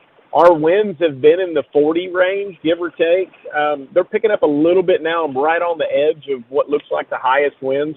But, yeah, and we're seeing some pea-sized hail with it, but not a whole lot of it either. So, really, this storm's not all that strong, So, we'll see. We'll keep moving with it, and we'll see what happens. Back to you, David. Shop and pea-sized hail or smaller. That's what he was trying to say. Shot size. It really was. Yeah. Well, it was kind of shot size. Okay, basically sleet size. That's what he has. Okay. All right, so here comes Piedmont now raining over Piedmont. Heavy rain down to Yukon. Union City now seeing rain up and down 81, down to Chickasha, but no longer severe. Quite a bit of lightning and thunder. What have our lightning strikes done in the last hour here? They pulse up to 100, down to 90, up and down. Okay. And just as this is coming in, Dan in the control room, he's been turning some of these cameras for us, and I could see on the Integris cam now, so look it up, Northwest Expressway, you can see the gust front coming in. Right here. And boy, it's not very high. No. What are we, 60, over 60? Or 60? Almost dimes and Minka with Val. All right, let's go back to Val. That's our Integris cam looking off to the west. There's a gust front now coming in. Let's go back to Val. And Val, there it is. There's your hail. How big? Go ahead. Yeah, so David, we're in Miko right now, and so the hail just started, and it so far has been maybe almost dime size, maybe just a little bit under dime size, so half inch to almost 0.75 on the hail size. It really didn't last very long. We're also getting winds gusting to about 40 miles an hour, and this is going to be behind the gust front. It'll be a west wind, blowing some twigs and trash around, stuff like that, but nothing too crazy. So we're going to hang with it here as we go east. Back to you. All right, nice job, Val. So heavy rain. That's Minko right now, Minko America. heavy rain, small hail, nickels, and maybe a few dimes in there. And that's going to be right here. We can zoom into that. There's Union City. Let's take a closer look at Minco. And so Val is in Minco. And actually, the hail core is just bigger hail, just to his south and also to his north. But either way, pretty good. You know, not bad. Radar showing nickels and dimes right on target. This is going to be kind of a cluster of small hail intertwined in this big glob of that thunderstorm right there. And again, quite a bit of lightning and thunder. Turn that lightning on there, Lace. Tell me what you think. Let's see what we have here. And there you go. And that shot. Yeah, it's pretty zoomed in. Yeah, that's just this box, this view, 16 strikes. Hey, we got a shot of the hail. All right, let's go back to Val and bring him back in here. Take a look at it here. Let's just see. And there it is. We have verified it. And Val, is that all just nickels and dimes? It's all mostly dime size. I don't really see any nickels at this point, but it's definitely up to dimes. I'm going to zoom up a little bit and see if we can maybe focus a little bit here and see what's going on. But, yeah, you can see it on the sidewalk right there. You can also see it making splashes in the water right there. So, yeah, I mean, I told you a while ago when it started, it was almost dimes, and then it started again right after you got off of me, and it got a little bit bigger. So it's falling pretty good right now, David and Minco. Back to you. Well, okay, we'll take nickels and dimes in. We'll take whatever we can get, right? There's a couple of stones in there. Yep, lots of nickels, lots of dimes. All right, back to Lynx 1, and there's a hail core that Val is in, and that's going to come into the Southwest Metro. So Mustang, Tuttle, you're going to get it. Moore, South Oklahoma City. This will eventually make its way in. It'll come down from 152 and Highway 37, but it's not damaging hail, okay? You can see it right there. Certainly not damaging hail. Yeah, it's the loud kind with the lightning. You're going to hear it on your roof, hear it on your window, probably get up and check it, see how big it is. Yeah. I mean, if you want to get your car definitely in the garage if you've got the option. Yeah, Great idea. Yeah. But it's also probably going to wake the kiddos up. Hail just makes it a little bit louder. Yeah. So I love being home when it's hailing. I know. We're never at home. Right. Very, very rarely. Yeah. And I jump up and run in every single time. It's like I'm 5 years old again. Right. It's hailing. My wife's like, what's wrong with you? And I don't know. Do you still put it in the freezer? I just go out and eat it. There you go. You just chew on it. Throw it in my drink. I usually text my Cheers. husband. I'm like, put some in the freezer so I can see it when I get home. Oh, yeah. Oh, yeah. No, I've asked her to do that too. She's like, I'm not going out there. And I'm like, right. Okay. Anyway. Do you love me or not? I know. All right. So now coming into Deer Creek, the line extends from there down to Mustang, down to Chickasha, advancing east of the lightning. There's a decent hail core now coming up to Four Corners, which is right there. That's going to be some small hail. Don't get me wrong. That's small hail. But that's going to go right down Waterloo Road, it looks like. It might make its way over to Oak Tree, but not large hail.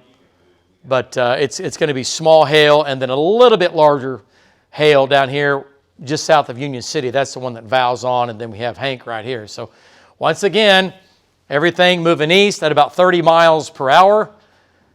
And none of this is severe, okay?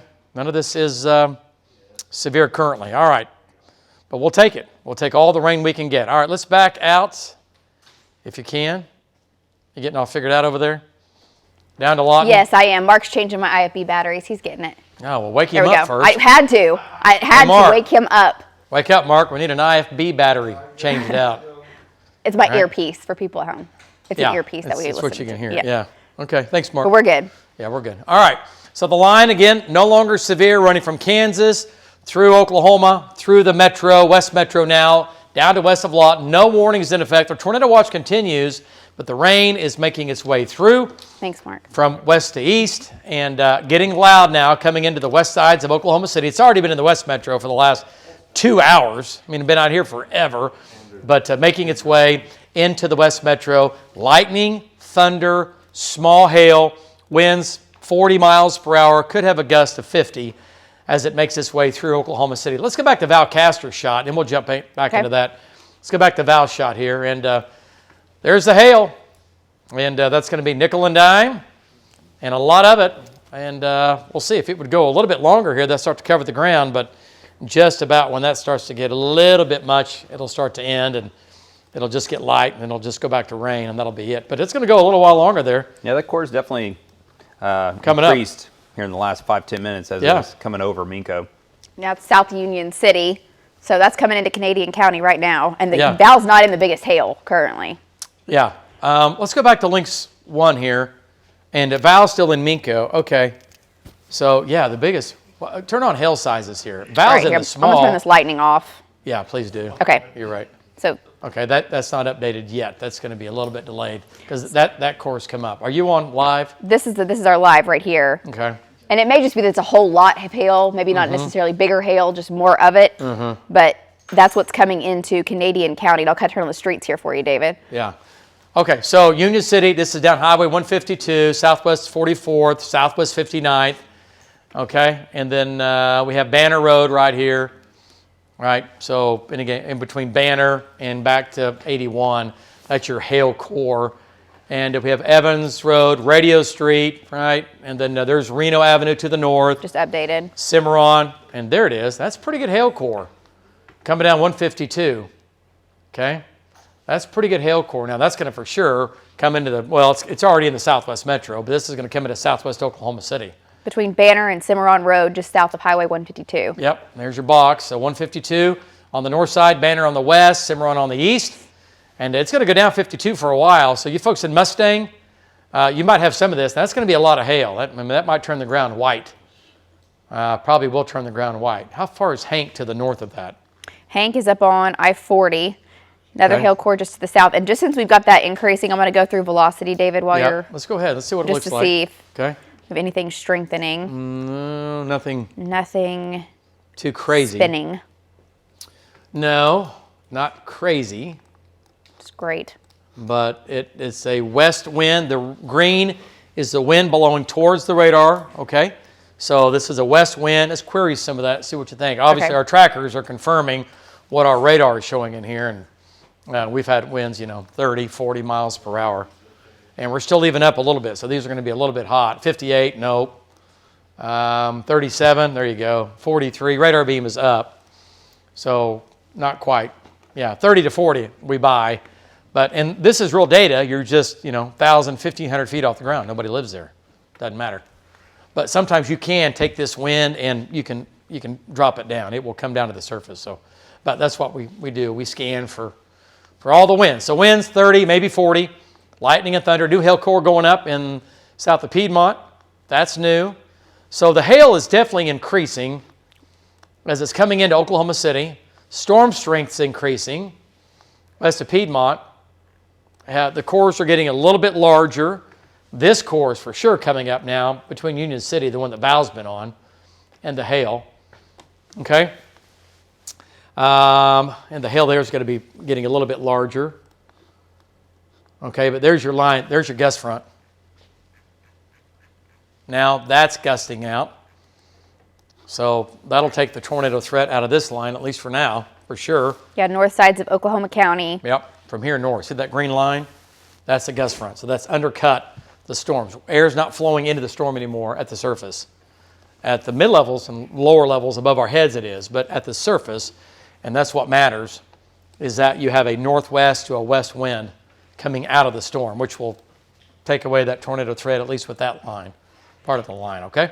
All right, so heavy rain, getting a little bit lighter in El Reno. Heaviest rain now runs from Guthrie down to Yukon, down to Tuttle, and then it'll be making its way east, and it's just going to keep chugging east. So let's get a storm track. That's what I was just looking at. Ready. And still thinking about 30, 35? I just measured it, and it's moved about 7 miles in 15 minutes, so about 28 miles an hour now. Okay, slowed down some. Yep. Okay. Definitely has slowed down some. Yeah, it's good for rain, though. Yeah. Let it slow down. So, yeah, it's just, and the rain is filling in nicely, Justin. They're behind it. Mm-hmm. Back out to, Watonga and back out to Cherokee Trading Post and west there a little bit. How I was noticing that line that's on the west side of the metro, how it still kinks back off towards the southwest, out towards Lawton, Snyder. Mm-hmm. That's still going to lift to the north, so it might prolong the rainfall here across the metro even longer than that as that second wave comes up to the northeast. So a nice rain. Yeah. We will take it in early March to see this kind of rainfall. Yeah, this is a good rain. I mean, you know, April or May, yeah, it'd be a good rain, but this is a good rain for how early it is, right? I mean, yeah, we'll take all this we can get. Val, is he in hail again? Is he back in hail? It looks like maybe he has not said anything. Okay. Well, He can probably talk to you. Well, if he's not saying anything, he's not in hail. He says nah. Good point. Okay. Great point. Yeah. If it's just rain, he won't talk. Yeah, if there was one little hailstone in that rain, he would be talking about it. I know, right now. For sure. All right, so Jeremy now, Jeremy now is in the Northwest Metro. Let's go back to Jeremy Carter and bring Jeremy back in, and he's positioned here. I can see the gust front. And Jeremy, what's your wind direction there? What are your winds so far? Are you still looking at about 35? Can you get up to 40 with that wind? No, we'll do good to get 25, David, for now. But it has been intermittent. The main gust front's well to my east. We got a west wind, and really all of Edmond is in a process of getting to a point where they got a west wind. So these storms are not really a big threat at this point to Edmond. It's all going to be undercut. Back to you, David. All right, nice job, Jeremy. So Jeremy again in northwest Oklahoma County here. He's up near West Edmond, northwest Oklahoma City, up in the Deer Creek area, close to it. And he's just kind of making his way off to the east as it makes its way into Edmond. So, hey, Justin, let's keep him a little farther north from now as well. Just keep him going east. Yeah, okay. Just keep him because he's the guy up north. So let's have him keep going east. And Hank, we'll have him keep going east as well. And Val, and also Brandon and Tom. Yeah, the line's moving just under 30 miles an hour. So Edmond, it's coming into West Edmond very shortly. 145. Downtown, 145. Blanchard, 154. Downtown OKC, 150. Arcadia, 2 o'clock. And then coming into Norman by about 2:15 is the latest track. Yeah, and that's a little bit later than what it was by about 10 to 15 minutes. It was slowed just a down little by bit, a little 10 bit miles faster. or so. So it's come down some.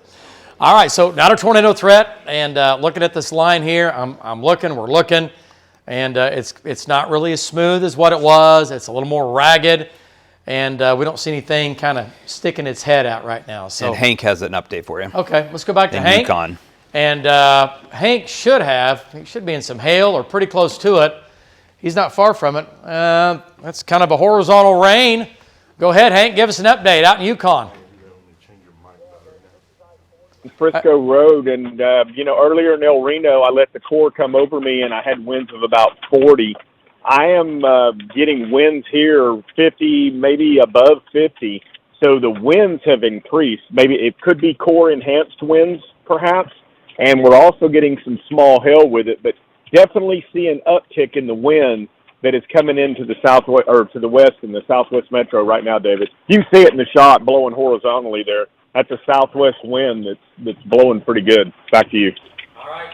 Nice job. Yeah, so southwest wind blowing in right on the rain and right behind the rain. So the wind's going to pick up. It's a pretty good wind there. It's pretty gusty. And that is going to overspread all of Oklahoma City with the heavy rain, lightning, and thunder. And, there you go. And the small hail, but no damaging hail right now. So we'll bring it on in. Let's go back to Links 1. And here it comes. This is going to be Lake Hefner and Lake Overholser right here. And again, everything is coming right down Highway 66 now at a pretty good clip. Now coming into the outlet shops, right? And heavy rain, lots of lightning and thunder. And it's just going to keep marching east. But nothing tornadic along the line, and nothing is looking tornadic along the line as these storms come on in. The biggest hail, largest hail, is going to be now over Southwest 59th between there and Southwest 44th and Highway 4. This is where some of your bigger hail is going to be, and even that's going to be nickel and dime. There might be a little bit bigger hail in that as it makes its way coming into Southwest Oklahoma City, okay? Lillard Park. This hail is going to be probably, I think it's going to pass south of the outlet shops. But either way, Southwest Oklahoma City, you'll get this hail, okay? It'll be mainly small hail, but you'll hear it tapping off the windows and off the roof and things like that. All right, so let's back out of this just a second here and give you the big view, kind of the oversight view of what's going on with the line. Okay, I'll show you real quick too if you want, David. Yeah, what do you got? Camera view, just so you can see the gust front coming into the metro. Yep. On our Integris cam. Okay. There it is. Yeah, nice. There it is. Yeah, there's your gust front. That's the leading edge of the wind and the rain. And then this is our American Fidelity cam, so Right it's a there. Broadway extension pointed west. A little bit harder to tell, but there it is. Nice shot. Nice shot. So that's what's coming in at the moment. Yep. And Everything kind of moving one direction, nothing spinning. No, that's our American Fidelity cam, by the way. And again, that's Hefter Parkway. And no, American Fidelity. Excuse me, Broadway extension in Britain, not Integris cam. But either way, both shots look the same, right? Looking off to the Gust front, nothing crazy. Still nothing spinning along the line. We have a couple showers, maybe sprinkles trying to develop over in the East Metro, but not worried about it. Not right now. And this is the only thing we're talking about now coming into Oklahoma City. All right, so let's back out. There's your big view. Kind of give you the big view here. And strongest storms up north are now east of Ponca City, east of Perry, now coming in on Stillwater. Nothing severe. Some small hail, lightning and thunder into Stillwater. And then from there down to the metro, coming obviously through the metro. We've been talking about it. Down to Chickasha, right along I-44, down to Lawton. And this is just going to keep moving east. And notice how this is starting to pinwheel through. That's really starting to change shape. I'll say that. And becoming more north to south as the main energy is starting to come out. But there's still lots of rain down in here, which is great. What about lightning here the last couple of hours? Anything? I just maybe show the state view on lightning. Anything? Your view in the show? If you have it. Yep. All right, there it is. Well, that's still not up. That's weird. Hang on. It is weird. I don't know what happened. We can fix it. What'd you do to I'll do 3 hours. What'd you do to my graphic? I might have changed that earlier. I might have gone in there and. It looks like you've been tinkering. You know, there you go. That never happens. Mm-hmm. It's always scary. We talk about it all the time. If he gets quiet and he's sitting over there at his computer. I know. Pains up. We know. And I changed all kinds of stuff and just tell you guys, oh, hey. Hey, by the way. Took that up 2 clicks. Can I change this? No? All right. That's back 3 hours. Okay, there you go. That's so when a lot. the storm started and then back to the west. Yeah, 22,000. It's a lot of strikes, and obviously coming into the city now. So lightning has come down. It's not going to be anything like this when it comes into the city. It was really crazy earlier when these things took out. I mean, it was really crazy. So that's come down. All right. Lynx 1, we'll stay with that. Take a look at radar and give you the big view. What does he have? Just in chat, Sammy in Southwest Mustang has lost power. So there is some power outages out there in Mustang area. What's our power outage map look like? Is it still just, what's going on with you? Here, I'll get it. I got it on links too. Kind of got worried there for a second. I know. I promise it's going to be okay. There you go. That's all we have so far on links 2. I don't hear you. Yeah, I don't hear you. Okay. Now I do. You sound great. Okay. There we go. That's the latest power outage on links 2. We don't have any reported yet. So I see. It's delayed just a little bit. Yeah, that's from earlier too. 300 Dewey. That's from those earlier storms probably. Crazy lightning. Okay. So we've got a few power outages here and there, but we're doing okay. We're doing great. All right. Links 1. And here's a line, again, moving through from west to east. And he also had pea-sized hail in Mustang, so. Sammy did? Yeah. Okay. Sammy didn't go out today? Guess not. Okay. I thought he was with Brandon. All right. Okay, so again, Marty is up north, kind of got you covered up here in the Enid area. Down the line, storms again running from Stillwater down to Oklahoma City, down to Chickasha. The tornado watch continues along and ahead of this line, but there is nothing spinning right now that we're worried about, and these storms are not severe, right? But it is loud out there, so we've stayed on with you here just to kind of give you the update as this goes ahead and pushes across the city. But all in all, the trend is good. The trend has just been, they weaken and they've just held their own, which we're still getting the nice rains. We're still getting some thunder, some lightning, and we're still getting some small hail. But if you're waking up with this now, a lot of people are getting up. This storm is now moving to the highest populated area in the state of Oklahoma. And so a lot of folks are waking up. Oh boy, here we go. What do we got going on? Well, we have a thunderstorm and a whole line running from Kansas to Texas, moving through the metro as well, down to Chickasha. That is not severe. Winds 40 miles per hour and some small hail and quite a bit of lightning and thunder. But that's why we're still on. Just want to, those that have gone to bed and you're waking up right now and you're thinking, okay, hang on, what's going on here? Yes, we are watching it. Very small hail cores running from, again, west of Stillwater up to Lake McMurtry. Let's go a little further north. Okay. Just up into Payne County, leave that. Good rains up here. Blackwell, Ponca City, Marlin, Red Rock. Nice rain, not severe. The leading edge is now coming into Osage County and again Pawnee County. Nothing crazy. All right, let's come back down the line. Perry, looking good. Covington, looking great. Marshall. Guthrie, you're in the rain now. It's going to have some small hail in Guthrie. Lightning and thunder. Lightning is not crazy, though. Hail cores are not crazy. We've had some hail in Deer Creek. Went right through Deer Creek now. And coming into far northwest Oklahoma City and West Edmond. And then more scattered, smaller hail from there. But there's Oak Tree. Light rain coming into Oak Tree. There's your gust front. It's out ahead of it. So that tornado threat is gone with that. Okay, so good rain. Light rain now at Mitch Park. Heavier rain. Going to be back to Portland or 74. And then from there back to Deer Creek. Running from Waterloo back down to northwest 206. Down to 178th. And then down to northwest 74. So it's just going to be some, again, small hail.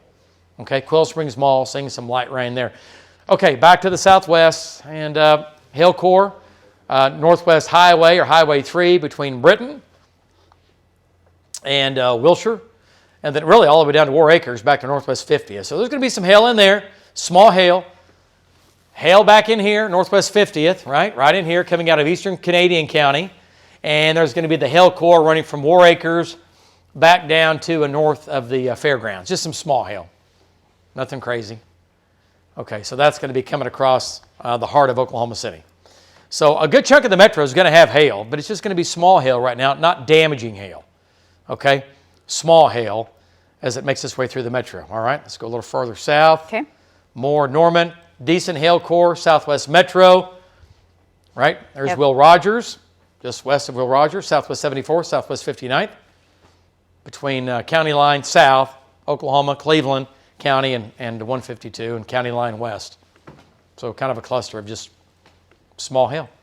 Nothing crazy. Okay, let's go a little further south and down the line here. Newcastle Casino. It's coming. Rain for you, but nothing out of control. Here comes Val. Now Val's going down State Highway 37. And Tom is in Newcastle. He's right by the casino. Also ahead of it. Yeah, he certainly is. Let's get an update from Tom. Haven't heard from Tom in a while. He's been all over the place today. Tom, your wind there, do you have a west wind? Has the gust front gone through you, or what do you think? It's not quite to me yet. I can see the leading edge of the storm is just to my west and northwest, but I still have southeast winds here. But just look at the radar, it's going to change here. It's probably about a mile or two to my west. The lightning, it's not as frequent as it was earlier. So I don't know. These storms kind of pulse up and down, but we'll see what it does. I'm heading towards more. See what it does as it comes into more. Back to you. All right, nice job. Okay, so Tom again down. He's down near Blanchard and down through Moore and Norman. He's going to make his way through there and bring this thing in. So we have the whole thing covered. We've had it all covered all day, all evening here, and there it is. Look at that shot. That's a great looking shot. Wow. That's downtown OKC. Yeah, that's impressive. And there's your gust front right here. So we'll wait here for a second. We'll see some of the lightning flashes, but a nice view from pretty high up. It's not a view you get to see that often here. And we like it because it's not crazy severe. It's just, thunderstorm. Going to have some small hail and gusty winds, but certainly not out of control. So that is a good thing.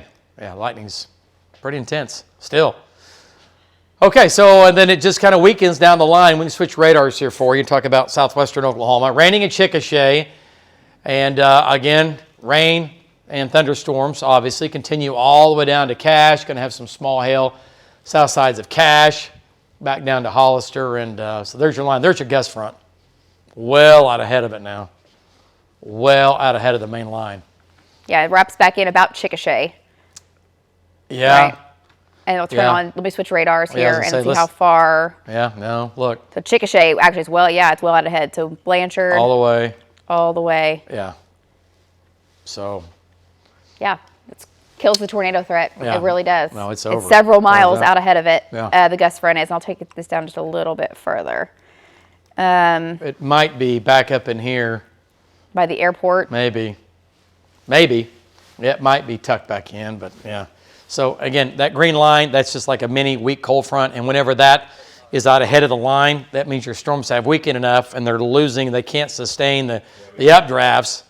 And so you get rain-cooled air, and it goes rushing out at the surface away from the storm, and it just kills any inflow, which is a good thing. It keeps the tornado threat zero.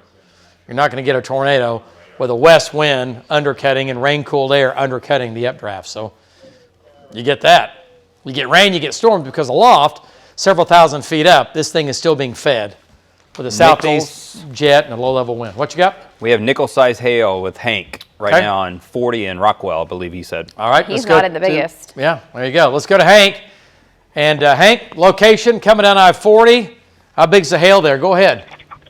Yeah, David, I-40 in Rockwell. I don't know if you can hear it. We've had sporadic small hail since we've been in El Reno, but as I come into the west side of the city right here, we've got nickels and maybe a little bit bigger now and then.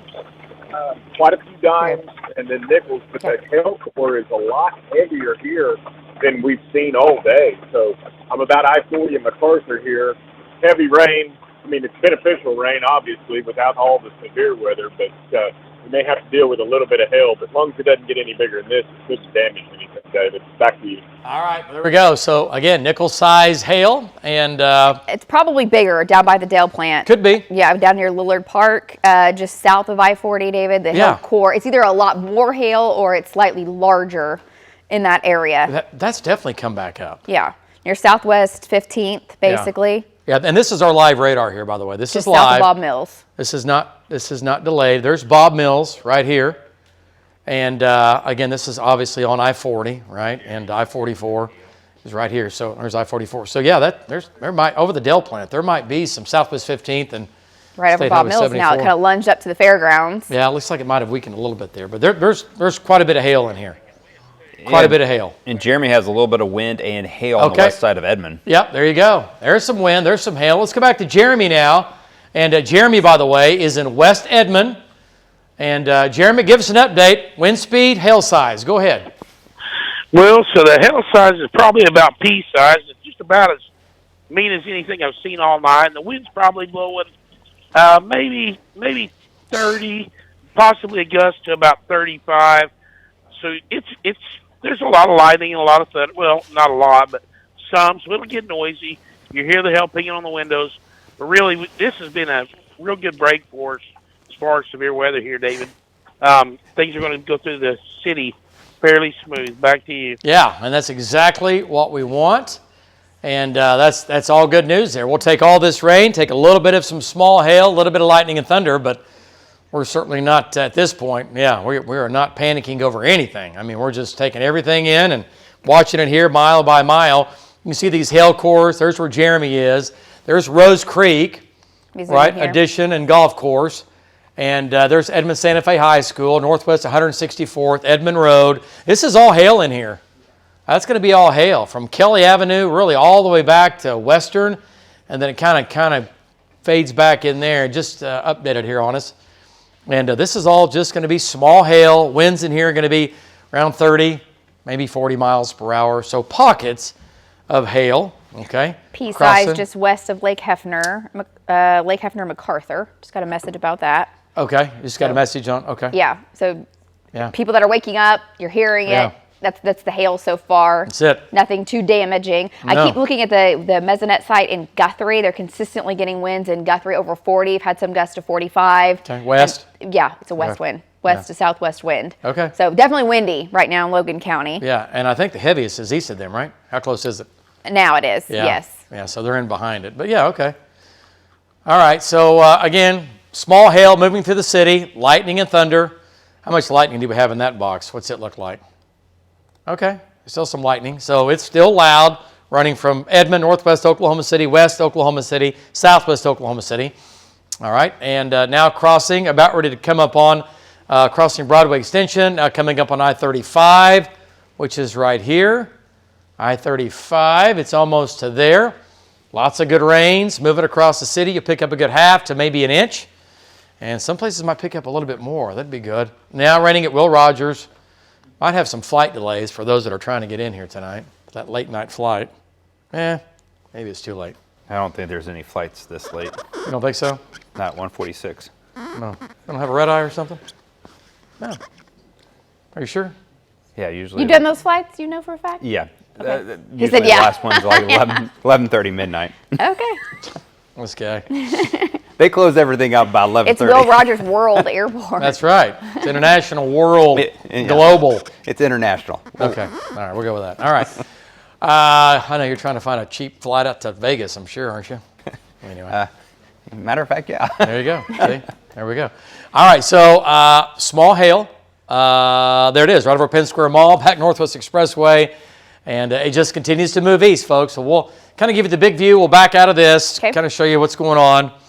A couple showers in the East Metro, solid line of rain and a few thunderstorms moving through the city. Very small hail, some gusty winds, 30, 40 miles per hour, nickel and dime size hail at the largest. Yeah, let's do it. What's Nick was just telling me, the director in the control room, that can you hear me? I can now. Okay. That Cowboy Cam at I-44 has got quite a bit of wind and lightning. When you're ready. All right, let's take a look. Cowboy Cam, bring it up. See what it looks like. I can do it. He was telling me, and he was telling me to bring it up. I got you, Nick. Give me 2 seconds here. There we go. Here it comes. Get ready. Yeah. So it's zoomed in and it's bouncing around. So that's basically I-44 and close to I-35. Okay. Yeah. I'm trying to look at the trees down here. Yeah, there's 30 to 40 in there. Yeah, it's pretty windy. Okay. And that's right in the middle of everything right now. It's coming into this area. So just had a gust of 46 in Stillwater. I mean, these are below severe limits. Yeah. Not damaging winds. Yeah. So. Yeah, that's got a little bump to it. Okay. All right, nice shot. That's I-44. There you go. It's wet. It's windy. All right, so Stillwater. Let's go back to Stillwater. Now, the heavy rain is in Stillwater currently. Nice rain. Just came into town. Up 177, back out 51, Lake McMurtry, Lake Carl Blackwell, over to Glencoe. Pretty good rains in here. Quite a bit of lightning and thunder. Small hail. And you said the gust was 50 in Stillwater? 46, yeah. 46, okay. All right. Well, that won't bring down power lines or anything like that. That's just windy. It's an Oklahoma windy. Oklahoma windy. We had a gust today over 50, I think. We had a couple of gusts. So, yeah. All right. So that's Stillwater. And then from there, back down to Langston. All right. So let's back out of this and come back south one more time. Moving across the city, hail cores now running from west of Guthrie, south of Seward. Now coming into Edmond. Edmond's getting some hail. There's 2nd Street, north and south of 2nd Street, from 2nd Street all the way up Boulevard, all the way up to Oak Tree. This is going to be mainly small hail in here, not damaging hail, lightning and thunder, heavy rain. There's I-35. It's raining now along just east of I-35. And again, that's going to be moving east. Go ahead and lapse that. Okay. Let's zoom out. Show everybody. There you go. Yeah, just kind of what it looks like. Arcadia Lake's next. Raining there lightly. But this is just going to keep chugging east. And this is the heaviest rain. Now, it's going to rain for a while, but the heaviest rain is on the front lip of this, along with the strongest winds, okay? And really where most of the hail is. So the worst part of this is going to be small hail, winds 30 to 40, lightning and thunder. And that kind of updated there a little bit, kind of firmed up. Yeah, maybe more hail now as it approaches Sooner Road. Yeah, there's I-35, just now to Sooner Road. So between Bryant and Sooner, up to Waterloo, down to Covell, essentially. Yeah. Really, it goes all the way down to, like you said, 33rd. Yeah. Well, really. Yeah, there's 2nd. Yeah, that's 33rd. Yeah. Nice little hail core. But it's small hail, right? And it's not, no damaging hail at all, which is great. All right, so that's moving across the city. Okay. Oh, Robin's texting. Let's see what Robin's saying. Robin Marsh is? She's got heavy rain. Thanks, Robin. Gosh, Let us know how big your hail is, Robin. Robin Marsh, let it go. She can't unplug. Oh. She watches the 10. She watches storm coverage. She'll be here in probably 30 minutes to get ready for the morning show. I mean, she texted last week during the show, and then she texted me this morning about the pastor. Right. Yeah. Yep. That was fun. I watched it. How big's your hail, Robin? Do you have any hail? Yeah, come on, Robin. Okay, and we all know where Robin lives. Actually, she... Yeah. Do we? Are you going to point that out? No, okay. But she should have hail. To.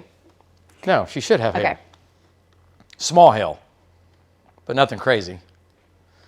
Okay, so that's moving east. Okay, it's going to cross I-35 here. It's just going to keep moving east. Everybody gets some hail. Everybody gets a little bit of hail. Lightning and thunder, but nothing out of control. All right, let's back out. We only have 300 customers in Dewey County without power.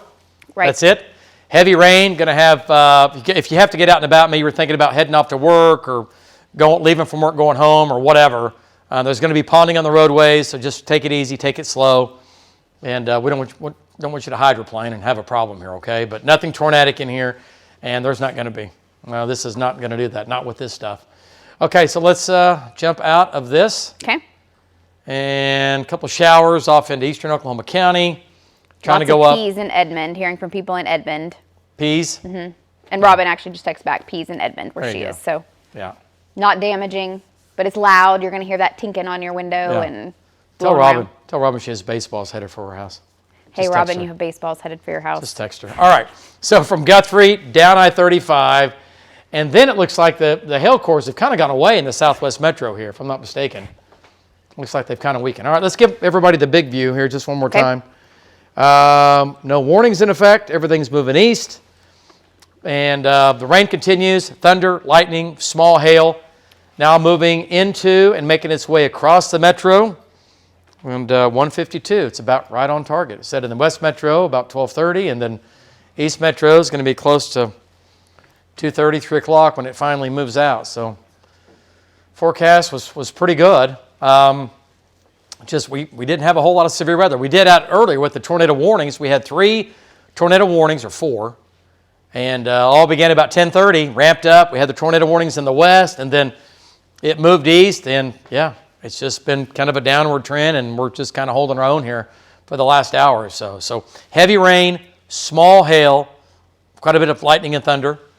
Any of our trackers have anything here, Justin? I see Tom shot. Let's get an update from Tom Pastrano, and let's bring Tom in here. Tom, give us an update. You're down south. I think you're down pretty close to Norman. That's a pretty good wind there. Give us an update, what you have, what you see. Go ahead. Yeah, so I'm in Westmore right now, in 149th and May. What is it? And the gust front kind of just surged in front of the line. The line of storms, that main line is kind of just slowly creeping towards me, but as it's doing so, it kind of weakens. I haven't seen much. You know, the winds maybe gusting up to 30. The lightning has kind of just held its own, not too much. No hail so far, but yeah, it's just pretty much just all rain right now. Back to you.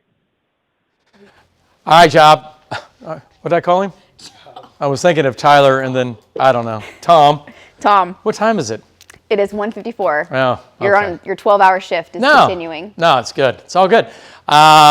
Meant to say great job, Tom. Great job, Tom. Yeah, I'll just combine everything together. It's easier that way.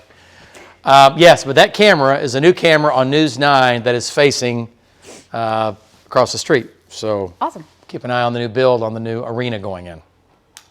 I didn't tell you we got that? No, sir. We were just noticing behind the scenes a camera that looks amazing that we didn't know about. Yeah, it's pretty good. I've been using it a lot. Okay. No, I'm kidding. So classic. No, it was an accident. Oh, I just saw a power flash on our El Reno cam. Okay. It was likely due to lightning, but you could see the lightning strike and then definitely a big old arc on our El Reno cam. Okay. All right, well, let's go back. There's quite a bit of lightning in the line, obviously, still, but El Reno, the lightning there's still some out here. There's enough. Yeah. There's no wind out there, but I wonder if that's going to cause some outages. We'll see. Okay. Yep. So the line picking up speed now. It's going to be shifting quickly east of I-35. At least the heaviest part will be behind it. It's lighter rain. The hail and the gusty winds are really right along where you see the darker the colors here. The reds going into the purples. That's where the rain's going to be heaviest. The lightning's going to be intense. And this is where you're going to see some of the small hail. But folks, this is all just little pockets of small hail. Edmond, all of really East Oklahoma City now, down to South Oklahoma City, down to Moore. Everything moving east at about 35 to 40 miles per hour, actually picking up some speed as it marches east now. Coming in on Arcadia, Spencer, Jones, Luther, you're next. Heavy rain, pick up a good half an inch. Some areas will pick up an inch. And once the heavy rain moves by, it's going to get lighter, and we'll get the lighter wave of rain to come in behind that. Again, no warnings in effect right now. The tornado watch continues along and east of that line. Has the watch been dropped? Still in effect? Out east? Yeah. Yeah, it's still in Still effect. going? I figured they might trim it back some. I'd leave the south and southeast. Yeah. Maybe. Ahead of the line. Look at the gust front now. Quickly accelerating. Yeah, look at the new showers going up right behind it, too. I know. That's good. It's starting to fill in. Nice. So we're going to have, again, some nice rains out of this for sure. What about rain totals? What have you seen?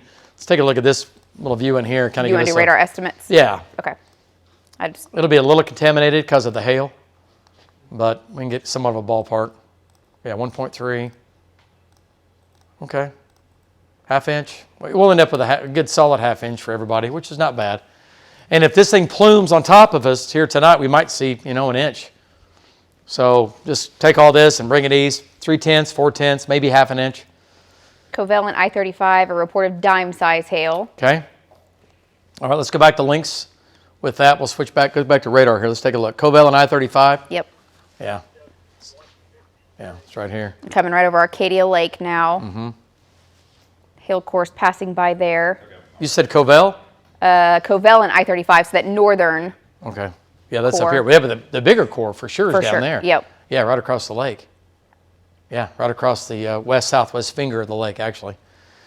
And, okay, Spring Creek Park and all that. So there's your hail core coming in. And then back to the west. But once again, it's very, very small. So no damaging hail, small hail. Trackers are still out. Everything moving off to the east. And look at the banding going on here. It's kind of interesting how it looks. If it were a big day or big night, I'd be like, hang on a second. Yep. But it's not. It is what it is. Some showers still going up over into Lincoln County, Shawnee, some light rain. Yep. And what about lightning in here? Isn't that crazy? Yeah, there's still some lightning strikes, but it's a far cry. What have they done in the last? They kind of went down, back up, and back down again. Right. Yeah, they still keep pulsing. Yeah. So, okay. All right, so there's your big view. No warnings in effect. This whole line now being undercut by the gust front.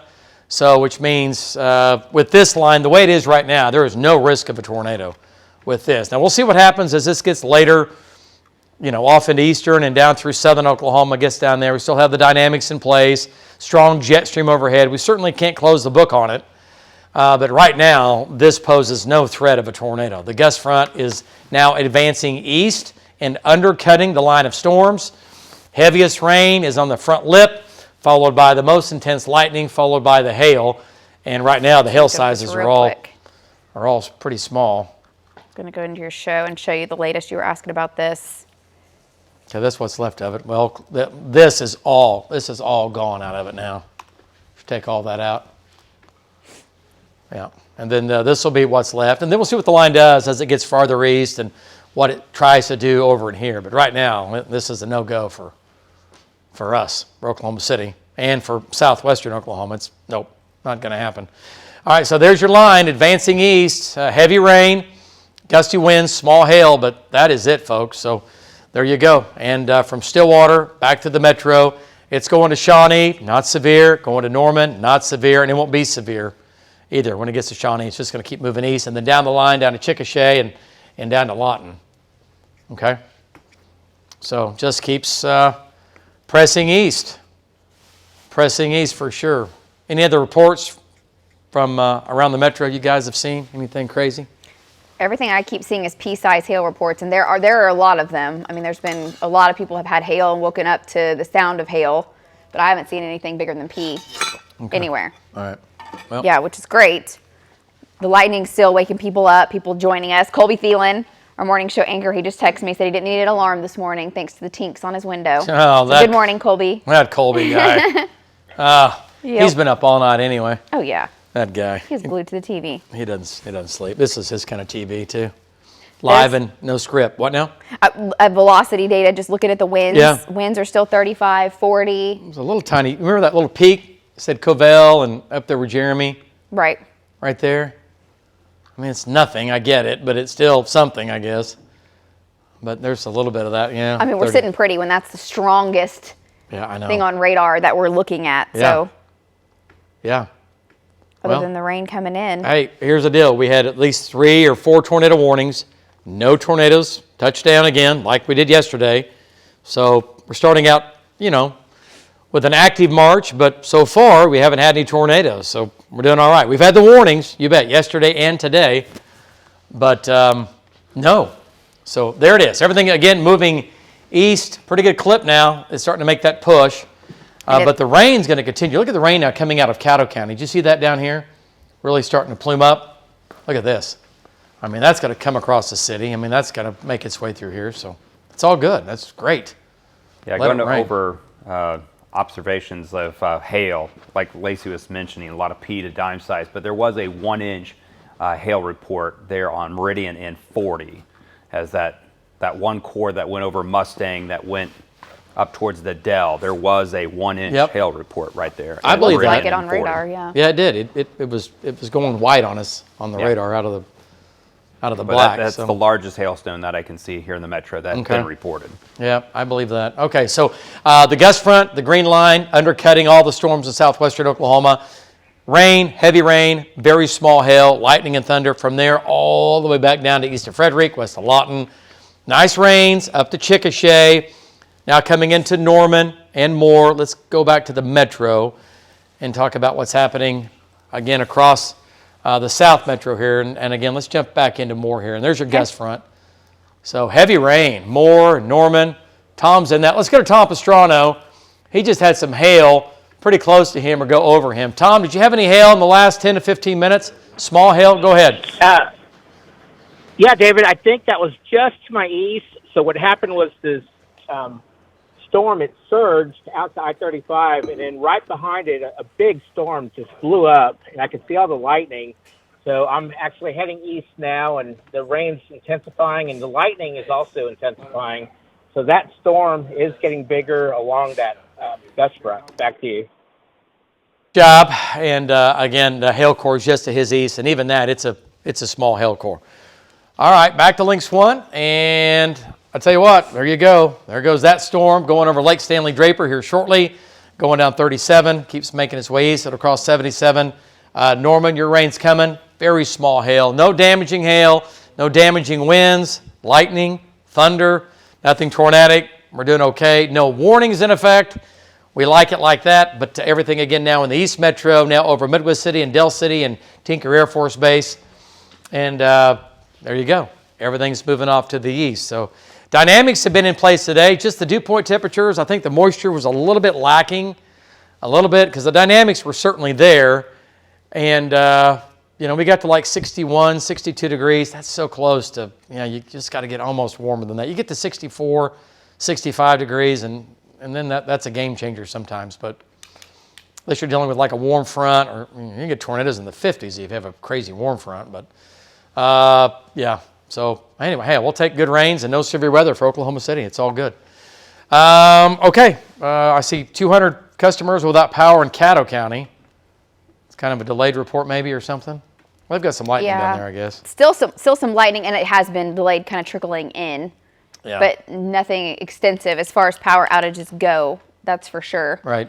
And I'll go back here and just show you, where do I have that? I have that on Lynx 2.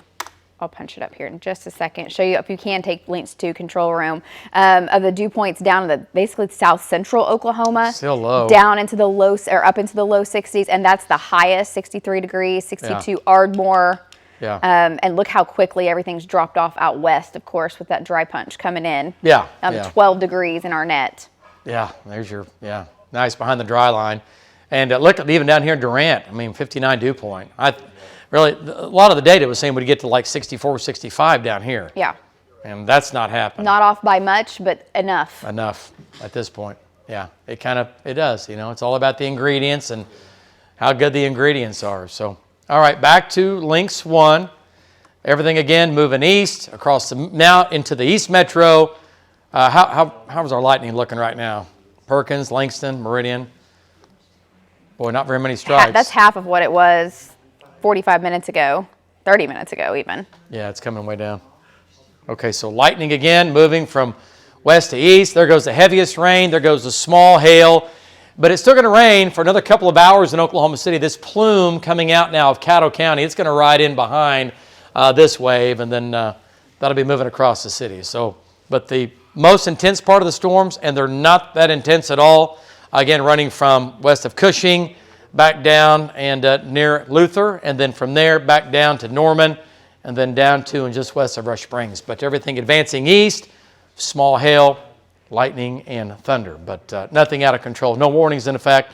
the tornado watch continues, but it's beginning to wind down. Folks, we're going to take a break. We're going to regroup. We will be back. Nothing crazy right now. No severe weather underway. We like it like that. Statement News 9. We'll